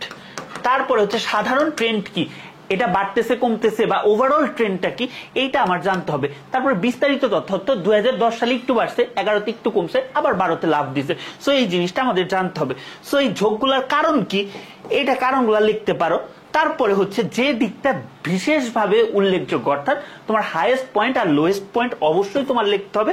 উপসংহার তুমি দিতেও পারো, নাও দিতে পারো, বাট দয়া করে পাকনামি করে নিজের মতামত দিবা না। বাঙালির একটা স্বভাব সব জায়গায় নিজের মতামত দেওয়া, বাট তোমার গ্রাফ চার্টে কেউ নিজের মতামত দিতে বলে নাই, যা ট্রু যা ফ্যাক্ট তুমি তাই দিবা, যা ট্রু যা ফ্যাক্ট তাই দিবা, বাড়তি কিছু দেওয়ার দরকার নেই। এখন একটা স্ট্যান্ডার্ড রাইটিং এ তোমার কি কি জিনিস থাকে সেই জিনিসটা আমি তোমাকে দেখাবো। একটা ইন্ট্রোডাকশন থাকে কিভাবে লেখে দেখাবো, জেনারেল ট্রেন্ড, এদের মধ্যে সম্পর্কগুলা দেখাবো, এই ট্রেন্ডগুলাকে একটু ডিসক্রাইব করবো, কনক্লুশন আমি দিব, এটা দিলেও চলে না দিলেও চলে। এখন ফাইনাল রাইটিংটা আমি কিভাবে লিখবো, হ্যাঁ, প্যারাগ্রাফের ব্রেইনস্টর্মিং কনসেপ্টটা কাজে লাগাবো। স্টেপ 2 এই যে বর্ণনাটা আছে এইটা অনুসারে লিখবো, কানেক্টরস গুলা ঠিক ব্যবহার করব, আর বাকি কি কি ভিতরে করব এটা আমি দেখব। এখন কিভাবে একটা তোমার হচ্ছে ব্যালেন্সড ইন্ট্রোডাকশন লিখতে হয়। ইন্ট্রোডাকশন বলতে আসলেও বোঝায় চারটির একটি ইনফরমেটিভ বিবরণ, ঠিক আছে, সংক্ষিপ্ত কিন্তু ইনফরমেটিভ বিবরণ, মানে জিনিসটা অনেক শর্ট কিন্তু ইনফরমেটিভ। তুমি জাস্ট এটারে মিলাবা, ধরো প্লাস দাও, দা গ্রাফ বা the given graph describes the information on internet user, শেষ শেষ। তো এখানে আমি দুইটা মডেল অ্যান্সার দিয়ে দিছি, এই মডেল অ্যান্সার দুইটা ফলো করতে পারো। আমি তোমাদেরকে এত পেঁচাবো না, একটা লিখতে হবে। তুমি এখানে ডিসক্রাইব, প্রেজেন্ট, ইলাস্ট্রেট, প্রোভাইড যেটা ইচ্ছা তুমি লিখতে পারো, বাট হাইলাইটসটা না লেখা বেটার, বাকিগুলা লেখো, ঠিক আছে, বাট হাইলাইটসও লিখতে পারো, সমস্যা নেই। সো এগুলোর মধ্যে থেকে একটা বা দুইটা ঠিক করে যাবো, ওই একটা দুইটাই লিখবা। যেরকম আমার প্রথম লেখাটা টেমপ্লেটেড থাকতো, ধরো the graph highlights the growth of internet user in Bangladesh কত সাল থেকে কত সাল, এটা লিখলাম উইথ দ্য ফিগার শোন ইন লাখ এত, মানে এখানে আমি সালটা উল্লেখ করছি, কত এটা উল্লেখ করছি। তারপর ধরো the given graph provides the total number of internet users in Bangladesh over a 6 year period. এখন রেঞ্জিং ফ্রম দিতে পারি, রেঞ্জিং ফ্রম মানে কত সাল থেকে কত সাল, 2012 থেকে 2018, 2012 থেকে 2018, তাহলে এইটাও আমরা দিতে পারি, হ্যাঁ এটাও আমরা দিতে পারি। ওভার এ 6 year পিরিয়ড, 6 বছর, তো এটা আমি একটু ট্রিক্স খাটাই গিয়ে 6 বছর বানাইছি, সো এটাও একটু আমরা দিতে পারি। এখন কিভাবে আমরা ডিটেলড ডিসক্রিপশন লিখবো, ঠিক আছে। এখন এখানে অনেকে বলবা ভাই গ্রাফ আঁকতে হয়, একটা ধইরা দিব, এই প্রশ্ন যে করবা ভাই গ্রাফ আঁকতে একটা ধইরা দিব, তোমার কি গ্রাফ কেউ আঁকতে বলছে? কেউ আঁকতে বলে নাই, তুমি ডিরেক্ট লিখবা, ঠিক আছে। এখন এইটাও কনটেক্সট অনুসারে কয়েকটা প্যারায় লিখতে হয়, আইডিয়ালি 3 থেকে 4টা প্যারায় লিখতে হয়, ঠিক আছে। ঢালাও ভাবে কোনো কিছু না লিখে প্রয়োজন অনুসারে 3 থেকে 4টায়, ধরো একটাতে তুমি সুন্দর ইন্ট্রো দিলা, আরেকটাতে ওভারঅল ট্রেন্ড নিয়ে বললা, 3 নাম্বার প্যারাটা তুমি কি বললা বলো তো, 3 নাম্বার প্যারাটাতে তুমি হাইয়েস্ট পয়েন্ট লোয়েস্ট পয়েন্ট নিয়ে বললা, 4 নাম্বার প্যারাটাতে কি তুমি এন্ড করে দিলা, ঠিক আছে। আচ্ছা গেল, এইটা আলাদা একটা প্যারায় লিখবা। ঠিক আছে, আমি এটা মানে আমার ভাল লাগে, এটা আলাদা প্রায় দিতাম আমি সবসময়, সেই জন্যই বলা যে বিশেষভাবে সর্বোচ্চ এবং সর্বনিম্ন বিন্দু, যেহেতু এটা হাইলাইটিং পয়েন্ট, এটা আলাদাভাবে দিবা, এবং টেন্সটা কি যেটা দেয়া থাকবে সেটা অনুসারে দিবা, কানেক্টরস ঠিকভাবে ইউজ করবা। একাডেমিক রাইটিং, ইংলিশ ফার্স্ট পেপারে একাডেমিক রাইটিং এ খালি ইনফর্মাল লেটার বাদ দিয়ে কোনো জায়গায় শর্ট ফর্ম বা কন্ট্রাকশন ইউজ করবা না, ঠিক আছে? ওই ওয়ানা, গনা, মনা, কানা এগুলা ফেসবুকে ইউজ করো, বাট এই জায়গায় ইউজ করবা না। কোনো ধরনের ব্যক্তিগত মতামত ফেসবুকে দিবা, পরীক্ষার খাতায় দিবা না। আর লজিক্যাল কনক্লুশন একটা টানাটা বেটার। এখন ধরো গ্রাফ চার্ট মানে কি, তোমার কোনো জায়গায় বাড়বে, কোনো জায়গায় কমবে, রাইট? সো এই দুইটাকে আমরা দুইটা ওয়েতে প্রকাশ করতে পারি। আমরা ভার্ব ওয়েতেও প্রকাশ করতে পারি, আমরা নাউন ওয়েতেও প্রকাশ করতে পারি। অর্থাৎ আমরা ভার্ব ব্যবহার করেও বাড়াটা দেখাইতে পারি, আবার হচ্ছে তোমার কি বলতো নাউন অথবা নাউন ফ্রেজ দিয়েও ইউজ করতে পারি। ধরো বাড়া বোঝাইতে আমরা হচ্ছে ইনক্রিজ, গ্রো, রাইজ এগুলো ইউজ করতে পারি, অথবা বলতে পারি there was an increase, there was a growth, there was an upward trend, এগুলাও বলতে পারি। অর্থাৎ ভার্ব ওয়েতেও বলতে পারি, নাউন ওয়েতেও বলতে পারি। এই জিনিসগুলো অনেকে অনেক কথা বলবে, একটু মাথায় রাখো, পারলে মুখস্থই রাখো, কারণ কিছু জিনিস তোমার মুখস্থ রাখতেই হবে, এখন আত্মস্থ করার টাইম নেই। সো এই জিনিসগুলো মাথায় রাখবা। তারপর ধরো হ্রাস পাইলে আমাদের ড্রপ, ডিক্রিজ, ডিক্লাইন, অথবা নাউন ওয়েতে আমরা গেলে a decrease, a drop, a decline এগুলো ইউজ করতে পারি, যেগুলো হচ্ছে স্থিতি। ধরো এখান থেকে 3-4টা তোমার যেগুলো ভাল লাগে মুখস্থ রাখলা, রিমেইন স্টিডি ভাল লাগে, সেম ভাল লাগে, লেভেল আউট ভাল লাগে, কনস্ট্যান্ট, রিমেইন সেম, এগুলো ইউজ করতে পারো ভার্ব ওয়েতে। তারপর নো চেঞ্জ, লেভেলিং আউট, অ্যাপ্লিটিউ এগুলা নাউন অথবা নাউন ফ্রেজ ওয়েতেও ইউজ করতে পারো। তারপর ধরো কোন একটা জিনিস ক্রমাগত বৃদ্ধি পাচ্ছে, 2010-এও বৃদ্ধি পাইছে, 14-তেও বৃদ্ধি পাইছে, তার মানে কি এটা একটা আপওয়ার্ড ট্রেন্ড, তাহলে এখানে আমরা নাউন ওয়েটাই বেশি ইউজ করি। এটা হচ্ছে তোমার নাউন ওয়ে, এইটা হচ্ছে তোমার ভার্ব ওয়ে। আবার ধরো ক্রমাগত হ্রাস পাচ্ছে, তাহলে কি এটা ডাউনওয়ার্ড টেন্ডেন্সি বা ডাউনওয়ার্ড ট্রেন্ড বা ডিসেন্ডিং ট্রেন্ড। আর ক্রমাগত স্থিতি, ধরো লেভেলিং আউট, সেম আছে, 2010-এও যা আছে, 12-তেও যা আছে, এগুলো আছে। লেভেল আউট, প্ল্যাটিউড, কন্টিনিউড, ইমুটেবিলিটি, ঠিক আছে, আনচেঞ্জিং, এগুলা ইউজ করতে পারো। এখন তোমরা বলবা ভাই এগুলা তো বুঝলাম, নাউন আর ভার্ব দিয়ে বুঝলাম, তো কিছু কিছু পরিবর্তন ধরো খুব ভালোভাবে বর্ণনা করার জন্য অ্যাডজেক্টিভ অ্যাডভার্ব ব্যবহার করা লাগে। সো ধরো কোন একটা জিনিস তড়িৎ পরিবর্তন, মানে ধুম করে বাড়ছে, তার মানে এটারে তুমি ড্রামাটিক চেঞ্জ বলতে পারো, কুইক চেঞ্জ বলতে পারো, অথবা তুমি ড্রামাটিক্যালি চেঞ্জড বলতে পারো, র্যাপিডলি চেঞ্জড বলতে পারো, শার্পলি বলতে পারো। সো এই অ্যাডজেক্টিভ অ্যাডভার্ব গুলো দরকার। আবার ধরো কোনো কিছু মধ্যম ভাবে গেছে, গ্র্যাজুয়াল, গ্র্যাজুয়ালি, মডারেট, মডারেটলি, এগুলা বলতে পারো। হালকা পরিবর্তন হয়েছে, ইনফ্রিকুয়েন্ট, মাইল্ড, এগুলাও কিন্তু বলতে পারো। আবার ধরো কোনো কিছু ক্রমাগত হ্রাস বৃদ্ধি, ধুম করে বাড়ছে, ধুম করে কমছে, এটার মানে কি ফ্ল্যাকচুয়েশন। ভার্ব কি ফ্ল্যাকচুয়েট, অসিলেট, প্যাপিলেটেড, তারপর হচ্ছে ভ্যাসিলেশন, ওয়েভস, এগুলাও কিন্তু বলতে পারো। এখন তোমার কাছে যেটা প্রশ্ন যে ভাই হাইয়েস্ট পয়েন্ট লোয়েস্ট পয়েন্ট কিভাবে করবো, এখানে তোমার কিছু স্ট্রাকচার দেওয়া আছে, যে হিট অথবা গেট, ওই নাম্বারটা দিবা, কোন সালে হইছে বা কি করবা এইটা দিবা। তারপর ভার্ব ওয়েতে গেলে ক্লাইম্যাক্স স্ট্যাট, পিক স্ট্যাট, রিস্ট্যাট বা এগুলা দিয়ে সুন্দরভাবে তুমি দিবা। এখন কনক্লুশনের ক্ষেত্রে দয়া করে ওই নিজের কোনো মন্তব্য না লিখে তুমি হচ্ছে ব্যক্তিগত কোনো মন্তব্য লিখবা না। তুমি to conclude, in conclusion, on the whole, in completion এগুলা লিখতে পারো, ঠিক আছে? আচ্ছা, ধরো এইটারে তুমি এমন ভাবে লিখতে পারো যেটা সামারাইজিং কে যুক্তিযুক্ত ভাবে এক্সটেন্ড করো, অর্থাৎ যা বলছো সেটার মধ্যে একটা যৌক্তিক কথা বলতেছো, বাট কোনো ব্যক্তিগত মতামত দিচ্ছ না। ধরো ইন্টারনেট ইউজার অনেক বাড়ছে, এখন তুমি বলতে পারো না যে সরকারকে আরো উদ্যোগ নিতে হবে যাতে তোমার কি আরো স্টারলিংকের মতো আরো 20টা কোম্পানি আসে। তোমার ব্যক্তিগত কোনো মন্তব্য পরীক্ষার খাতায় বা একাডেমিক রাইটিং এ লেখা যাবে না, ওটা তোমার ওন অপিনিয়ন। তোমার যদি কোনো নিজের ওপিনিয়নও থাকে, এটা প্যাসিভ সেন্সে বলতে পারো, it is said, it is অমুক, ইট ইজ তমুক, বাট নিজের কথা কোনোদিন বলা যাবে না। নিজের কথা বলার জন্য ফেসবুক আছে, ঠিক আছে? এখন আমি তোমাদেরকে গ্রাফ চার্টের 5-6টা টাইপ দিব, 5-6টা টাইপ থেকেই আসবে। এখন একটা টাইপ, এটা সবচেয়ে ইম্পর্টেন্ট, টেকনোলজি রিলেটেড। ধরো Facebook user, mobile phone user, এগুলা খুবই ইম্পর্টেন্ট। তুমি কি দেখতেছো ভাই এইখানে ওভারঅল ট্রেন্ডটা কি বাড়ছে না? তাইলে এইখানে আমি কি করছি বলতো, আমি একটা অ্যান্সার লিখছি, এই গ্রাফটা আমি পড়ে পড়ে বুঝাই, তাহলে তোমাদের ভালো লাগবে। এটা একদম আমার নিজের লেখা, বইটা পাবলিশ করা হয় নাই, স্ক্রিনশট মেরে মেরে দেখাচ্ছি। দ্য গ্রাফ হাইলাইটস, ঠিক আছে? আচ্ছা, the growth of internet users in Bangladesh from এত থেকে এত, with figure shown in lakh, in hundreds and thousands দিলাম। তুমি এখানে রেঞ্জিং ফ্রম দিয়ে বাকিটা লিখতে পারো, তোমার ইচ্ছা, তোমার মুরগি তুমি কিভাবে খাবা, ঠিক আছে? দেখো তারপরে হচ্ছে in 2012 there were কি অ্যাপ্রক্সিমেটলি 1.5 লাখ অ্যাপ্রক্সিমেটলি একটা অ্যাডভার্ব ইউজ করছি, সংখ্যাটা লিখে দিছি, ইন্টারনেট ইউজার্স শেষ। তারপর 2013 হতে হতেই বাই 2030 দ্য নাম্বার গ্রিউ। এখানে আমি কি করছি বলতো, দেয়ার ওয়াজ দিয়ে দিছি, এখানে কি বাড়ছে, তাহলে কি গ্রিউ দিছি, grown around 3 lakhs।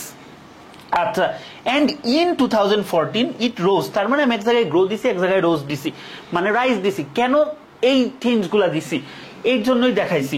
The data shows a consistent upward trend, মাত্র পড়াইছি আপওয়ার্ড ট্রেন্ড, ওইটাই ইউজ করছি। উইথ দ্য কি internet user increasing every year, প্রত্যেক বছর বাড়তেছে। বিটুইন 2015 and 16 মানে 2015-16 সালের মধ্যে কিন্তু একটা ভালো বাড়ছে। There was a significant rise, there was a gradual rise, there was a dramatic rise, এগুলো কিন্তু দিতে পারো in internet users. The number jump from 4.25 lakh to এত, কত থেকে কত হয়েছে, ফ্রম টু ব্যবহার পারো। This marks one of the sharpest increases in the timeline, তার মানে এটা সবচেয়ে বেশি বৃদ্ধি এরকম একটা। The growth continues steadily, তারপর দেখো এইটা কিন্তু সবচেয়ে বেশি লাভ দিছে, ঠিক আছে। এইটারে যদি চিন্তা করো 0.8, এটা হচ্ছে 1.2, বাট এইটা কি 0.5, আবার এইটাও কি 0.5, তার মানে কি এটা স্টিডিলি হয়েছে। তাহলে এটা কি বলতো, the growth continues steadily. 6 lakh users were recorded in 2007 and 6.5 in 2018 শেষ। তারপর ধর আমাদের আলাদা একটা প্যারা করতেছি, হাইয়েস্ট আর lowest. The highest amount of the internet user is seen in 2018 with 6.5 lakh people online. While দিয়ে আমরা কি করছি, কন্ট্রাস্টিভ কানেক্টরস ইউজ করছি, সেন্টেন্স ডিফারেন্ট স্ট্রাকচার লিখলে নাম্বার বাড়ে। While the lowest is in 2012 with just এত লাখ ইউজার শেষ। The substantial growth পড়াইছি in 6 years shows a remarkable progress in improving internet access in Bangladesh। এইটা কিন্তু দেখাচ্ছে, এটা কিন্তু নিজে বলে নাই যে এখানে অনেক ইনক্রিজ হয়েছে, এইটুকু তুমি আলাদা প্যারাতেও লিখতে পারো, বাট এখানে ছোট হয়ে যায় দেখে একসাথে লিখছি। This increased connectivity brings positive change education, communication, economy. It also raises concerns about its potential negative effects on youth। মানে আমি একটা লজিক্যাল কনক্লুশন দিয়ে দিলাম, সো এখানে আমি 4-5টা গ্রাফ স্লাইডে দিয়ে দিব, এগুলা খুব ভালোভাবে পড়বা সাজেশন সহ, আশা করি গ্রাফ কমন পড়ে যাবে। তারপরে হচ্ছে প্রফেশন চয়েস, এইটা বেশ আসে, এটা যে কোনো বোর্ডে চলে আসতে পারে। সো এই রিলেটেড একটা গ্রাফ শিখে যাবা, এখানে যে 5-6টা গ্রাফ আছে এই টাইপগুলা থেকেই আসবে, বাট একটু ভালোভাবে শিখে যায়। তারপর ধরো এই যে টাইম অ্যালোকেশন, এটা বেশ ইম্পর্টেন্ট, যে কখন খায় কখন ঘুমায় সেম ভাবে দেখায় দিবা। এই যে তারপর ধরো এটা কি তোমার বিভিন্ন পলিউশন রিলেটেড, এটাও মোটামুটি ইম্পর্টেন্ট। তারপর ধরো ট্রান্সপোর্টেশন, এটা বেশ ইম্পর্টেন্ট, যে কতটুকু ট্রেন দিয়ে গেছে, স্টিমার দিয়ে গেছে। তো পাই চার্টের ক্ষেত্রেও সেম বর্ণনাগুলো, হ্যাঁ। সো এগুলো আমরা দেখবো, এডুকেশন রিলেটেডও আসতে পারে, কে সায়েন্স নিছে কে হিউম্যানিটিস নিছে এগুলা। তো এখানে আমাদের সাজেশন গুলো আছে, তোমরা প্রত্যেকটা টাইপ থেকে অ্যাটলিস্ট 2টা করে দেখে যাবা, তাইলেই হয়ে যাবে। ধরো ইন্টারনেট ইউজার দিয়েই কিন্তু এখানে সব, ইন্টারনেট ইউজার দিয়েই কিন্তু সব। তারপর ধরো মোবাইল ফোন ইউজার থাকতে পারে, ঠিক আছে, গেল টেকনোলজি রিলেটেড। তারপর profession chosen by educated people, তারা এন্টারপ্রেনার হচ্ছে না, তারা সরকারি চাকরিজীবী হচ্ছে না, কি হচ্ছে, এই রিলেটেড গ্রাফ চার্ট গুলো ইম্পর্টেন্ট। তারপর হচ্ছে একটা স্টুডেন্ট কিভাবে তার ডেইলি লাইফ লিড করে, এটাও বেশ ইম্পর্টেন্ট, এখান থেকেও বেশ প্রশ্ন আসে, ঠিক আছে, গেল। তারপরে হচ্ছে সোর্সেস অফ পলিউশন, কিভাবে পলিউশন হয়, কি হয় না হয়, এটাও বেশ ইম্পর্টেন্ট, এখান থেকেও প্রশ্ন আসে। তারপর হচ্ছে ট্রান্সপোর্টেশন, কিভাবে কে ইউজ করে, এগুলো কিন্তু একটাই গ্রাফ বারবার ডেটা চেঞ্জ করে আসে। সো তোমরাও দেখবে এগুলাই আসতেছে। এডুকেশন রিলেটেড এখানে বেশ কয়েকটা আনকমন গ্রাফ আছে, আনকমন গ্রাফ গুলো, আর এই যে মিসসেলনিয়াসে কয়েকটা আছে, এই লাস্টের গুলো অতগুলো ইম্পর্টেন্ট না, বাট যাদের হাতে টাইম আছে নতুন টাইপ গুলো একটু দেখে নিও। এই হচ্ছে গ্রাফ এন্ড চার্ট খুব সহজ, তুমি যদি পারো খুবই সহজ। সো এইটা নিয়ে তোমার ভয় পাওয়ার কিছু নাই, যে কথাগুলো বললাম যেভাবে বললাম ওইভাবে ইউজ করবে। এই ভিডিওটা হয়তো বা তোমরা পরীক্ষার আগের দিন দেখবা বা বাংলা পরীক্ষার আগের দিন দেখবা। সো আমি একদম শর্ট ভাবে যতটুকু দরকার ততটুকুই বলে দিচ্ছি, বাড়তি কোনো কথা নাই। এখন আসো ইনফর্মাল লেটার। ভাই ট্রাস্ট মি, এখানে 10 নম্বর, 10-এর মধ্যে 8-9 পাওয়া সবচেয়ে সহজ। ইনফর্মাল লেটার বলতে গেলে কি,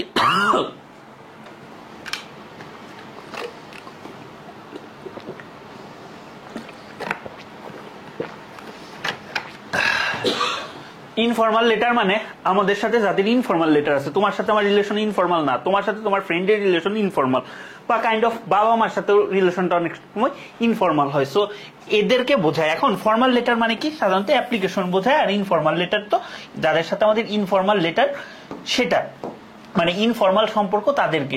এখন ইনফর্মাল লেটারকে পার্সোনাল লেটারও বলা যাইতে পারে, পার্সোনাল লেভেলে কথা চালাচালি। এখন ফর্মাল লেটার আর ইনফর্মাল লেটারের কিছু ডিফারেন্ট আছে। ধরো তুমি ফর্মাল লেটারে কোনোদিন I hope you are doing well এটাই তোমার বলতে হবে, hope you are doing well এটা বলতে পারবা না। তার মানে তুমি ইনফর্মালে অনেক বইতে লেখা দেখবা hope you are doing well, এটা রাইট, বাট মানে তুমি দুইটাই লিখতে পারবো, বাট ইনফর্মাল এটা রাইট। বাট ফর্মালে তুমি কোনোদিন hope you are doing well এটা তুমি কোনো প্রফেসরের বলতে পারবা না। তারপর কন্ট্রাকশন, তুমি তোমরা এই যে কি ডনা মনা কানা এগুলা যাই ইউজ করো ইনফর্মালি ইউজ করবা, ফর্মালে হ্যাভ নট, ডু নট, আর নট এইভাবে ইউজ করবা। তারপর ধরো ইডিয়মস, ইডিয়মস মানে কি কথ্য ভাষা, রাইট? ইডিয়মস মানে কি প্রবাদ প্রবচন কথ্য ভাষা, এগুলা কই আমাদের হাতে যাদের ইনফর্মাল মানে রিলেশনশিপ সেটা। ধরো কেউ একজন মারা গেছে, তুমি কি তারে বলতে পারবা সে তো গত রাত্রে পটল তুলছে, এটা তো বলতে পারবা না। তাইলে ধরো যার সাথে তুমি ইনফর্মাল সম্পর্ক তাকে বলতে পারো he kick the bucket last night, কিন্তু তুমি এখানে যেটা হচ্ছে ফর্মাল লেটার সেখানে তোমার কি বলতে হবে বলো তো, ডাই বলতে হবে। সো এই পার্থক্যগুলো মাথায় রেখে, খুব ছোট্ট জিনিস বাট এটা কাজে দেয়। এখন আমরা একটা ফরম্যাট দেখবো, এই ফরম্যাট না একটা দিয়ে 10টা তোমাকে জাস্ট দেখাবো কিভাবে কি লিখবা। হ্যাঁ, এইটা সবচেয়ে বেশি ইম্পর্টেন্ট। ধরো সাপোজ আমরা অ্যাপ্রোচটা দেখবো, সাপোজ ইউ আর আরিফ অথবা আরিফা, এই লেখাটা অনেকেই দেখো না। এইটা তোমাদের প্রতি মেসেজ, পরীক্ষা দিয়ে আসার পর প্রতি বছর হাজার হাজার পোলাবানের মেসেজ পাই, ভাই নাম যেটা দেওয়া ছিল এটা লিখি নেই, আমার বান্ধবীর নাম লিখছি। তোমার বান্ধবীর নাম এখানে কেউ লিখতে বলে না, তোমার নাম এখানে দিয়ে দিছে, এটা লিখবা। তোমার ইয়াঙ্গার ব্রাদারের নাম দেয় নাই, who is a student of class 8, আচ্ছা ইনফরমেশন দিয়ে দিছে, সো এগুলা মাথায় নিবা। Now write a letter to your brother advising him to study regularly and not to adopt unfair means in the examination. শেষ। এখানে ডেট লিখবা, কোনো কমা দেওয়ার দরকার নেই। অ্যাড্রেস তুমি যেখান থেকে পাঠাচ্ছ সেটা, তোমার ভাইয়ের নাম দেয়া নেই, ডিয়ার বেলাল দিছো অথবা ডিয়ার ইয়াঙ্গার ব্রাদার লিখতে পারো। যদি নাম দেয়া থাকে যে ইয়োর ইয়াঙ্গার ব্রাদার বেলাল, এটা যদি দেয়া থাকে এখানে যা দেয়া থাকবে তাই লিখবা। গেল। তারপরে আর দেখো ইয়েস্টারডে আই হ্যাভ রিসিভড, এটা অনেকে লেখো ইয়েস্টারডে আই হ্যাভ রিসিভড, ভাই এটা লিখলে তোমার ডাবল জিরো দিয়ে দিবে, এর তোমার ইমপ্রেশন খারাপ। ইয়েস্টারডে কি তোমার পাস্ট সিম্পল টেন্স মার্কার, বা তোমার এটা কি V2 হয় ইয়েস্টারডের সাথে, তাহলে কি আই হ্যাভ রিসিভড এটা দেওয়া যাবে না, আই রিসিভ দিতে হবে। রিসিভ বানান লেখো অনেকে যে এমনি, ঠিক আছে এমনি রিসিভ বানান লেখো, রিসিভ বানান এমনি না, রিসিভ বানানটা ঠিকভাবে লিখো, নাহলে প্রথম জায়গায় ভুল হইলে RECI,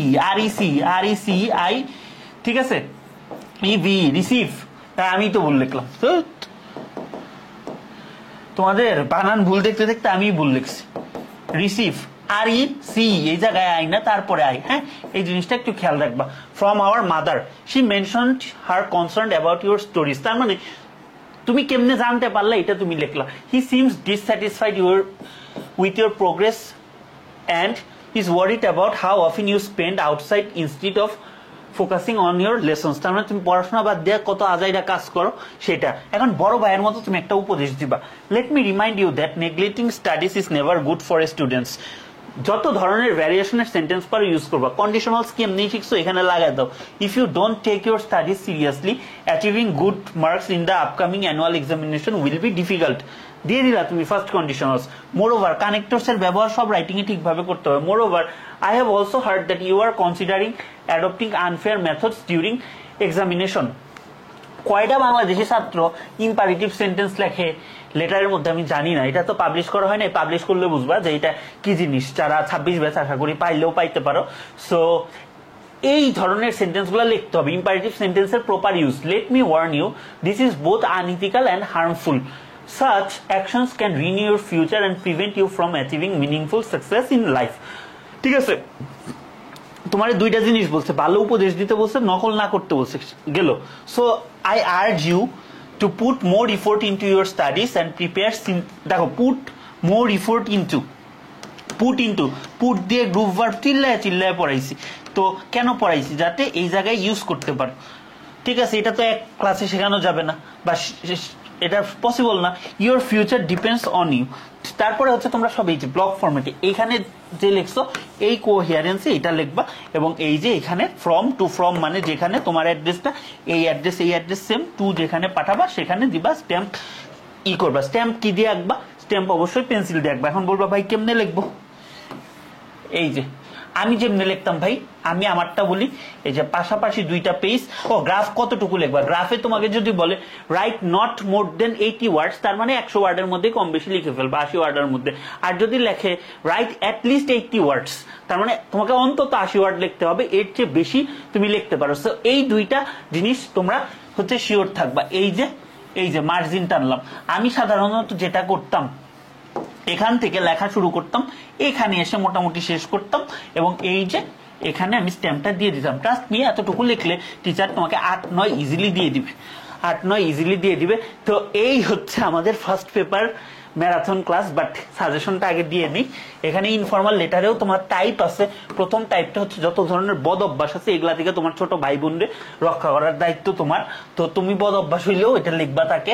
তারপর বিভিন্ন স্কিল রিলেটেড কথাবার্তা এগুলা আসতে পারে। তারপরে তোমার খুব ব্রিলিয়ান্ট সাকসেস, তুমি ডিবেট কম্পিটিশনে জিতছ, ফার্স্ট হইছো, এগুলা নিয়েও আসতে পারে। পড়াশোনা রিলেটেড কথাবার্তা নিয়ে কিংবা কোন একটা প্লেস বর্ণনা করার জন্য তোমার আসতে পারে। এছাড়াও বিভিন্ন ধরনের কয়েকটা আছে, এগুলা আসতে পারে। সো এই হচ্ছে তোমাদের total English first paper marathon class. ঠিক আছে, এক ক্লাসে রাইটিং শেখানো যায় না, এক ক্লাসে প্যাসেজ পড়ানো যায় না। প্যাসেজটা নিয়ে আলাদা একটা প্ল্যান আছে, এক্সিকিউট যাতে করতে পারি, দোয়া কইরো সবাই। সো এই জিনিসগুলা ফার্স্ট পেপার পরীক্ষায় মাথায় রাখো, মাথায় রাখলেই তোমরা হচ্ছে ভালো করতে পারবা। আর এই যে তোমাদের জন্য এত পরিশ্রম করে অনেক কষ্ট হচ্ছে, বিভিন্ন অসুস্থতা বিভিন্ন প্রবলেমের মধ্যেও তোমাদের জন্য ক্লাস রেকর্ড করতেছে, তোমাদেরকে হেল্প করার উদ্দেশ্য। তো তোমাদের কাছে একটা ছোট্ট রিকোয়েস্ট থাকবে, আমার ক্লাসগুলো থেকে আমার সাজেশনগুলো থেকে উপকৃত হলে প্লিজ একটু আমার এই ছোট্ট চ্যানেলটাকে গ্রো করার জন্য একটু হেল্প করো। তোমরা একটু সাবস্ক্রাইব করো, ফ্রেন্ডদের সাথে শেয়ার করো। আর আমার যে বিভিন্ন কোর্সগুলো আছে, অনেকেই শেষ মুহূর্তে আইসা বলো যে ভাই আপনার দেখা যদি আগে পাইতাম, বাট তোমাদের ছোট ভাই বোনরা যেন পায়, তোমরা একটু সাজেস্ট করো। সবার জন্য শুভকামনা রইল, বেস্ট অফ লাক, সবাই ফাটাই দিয়ে আসো।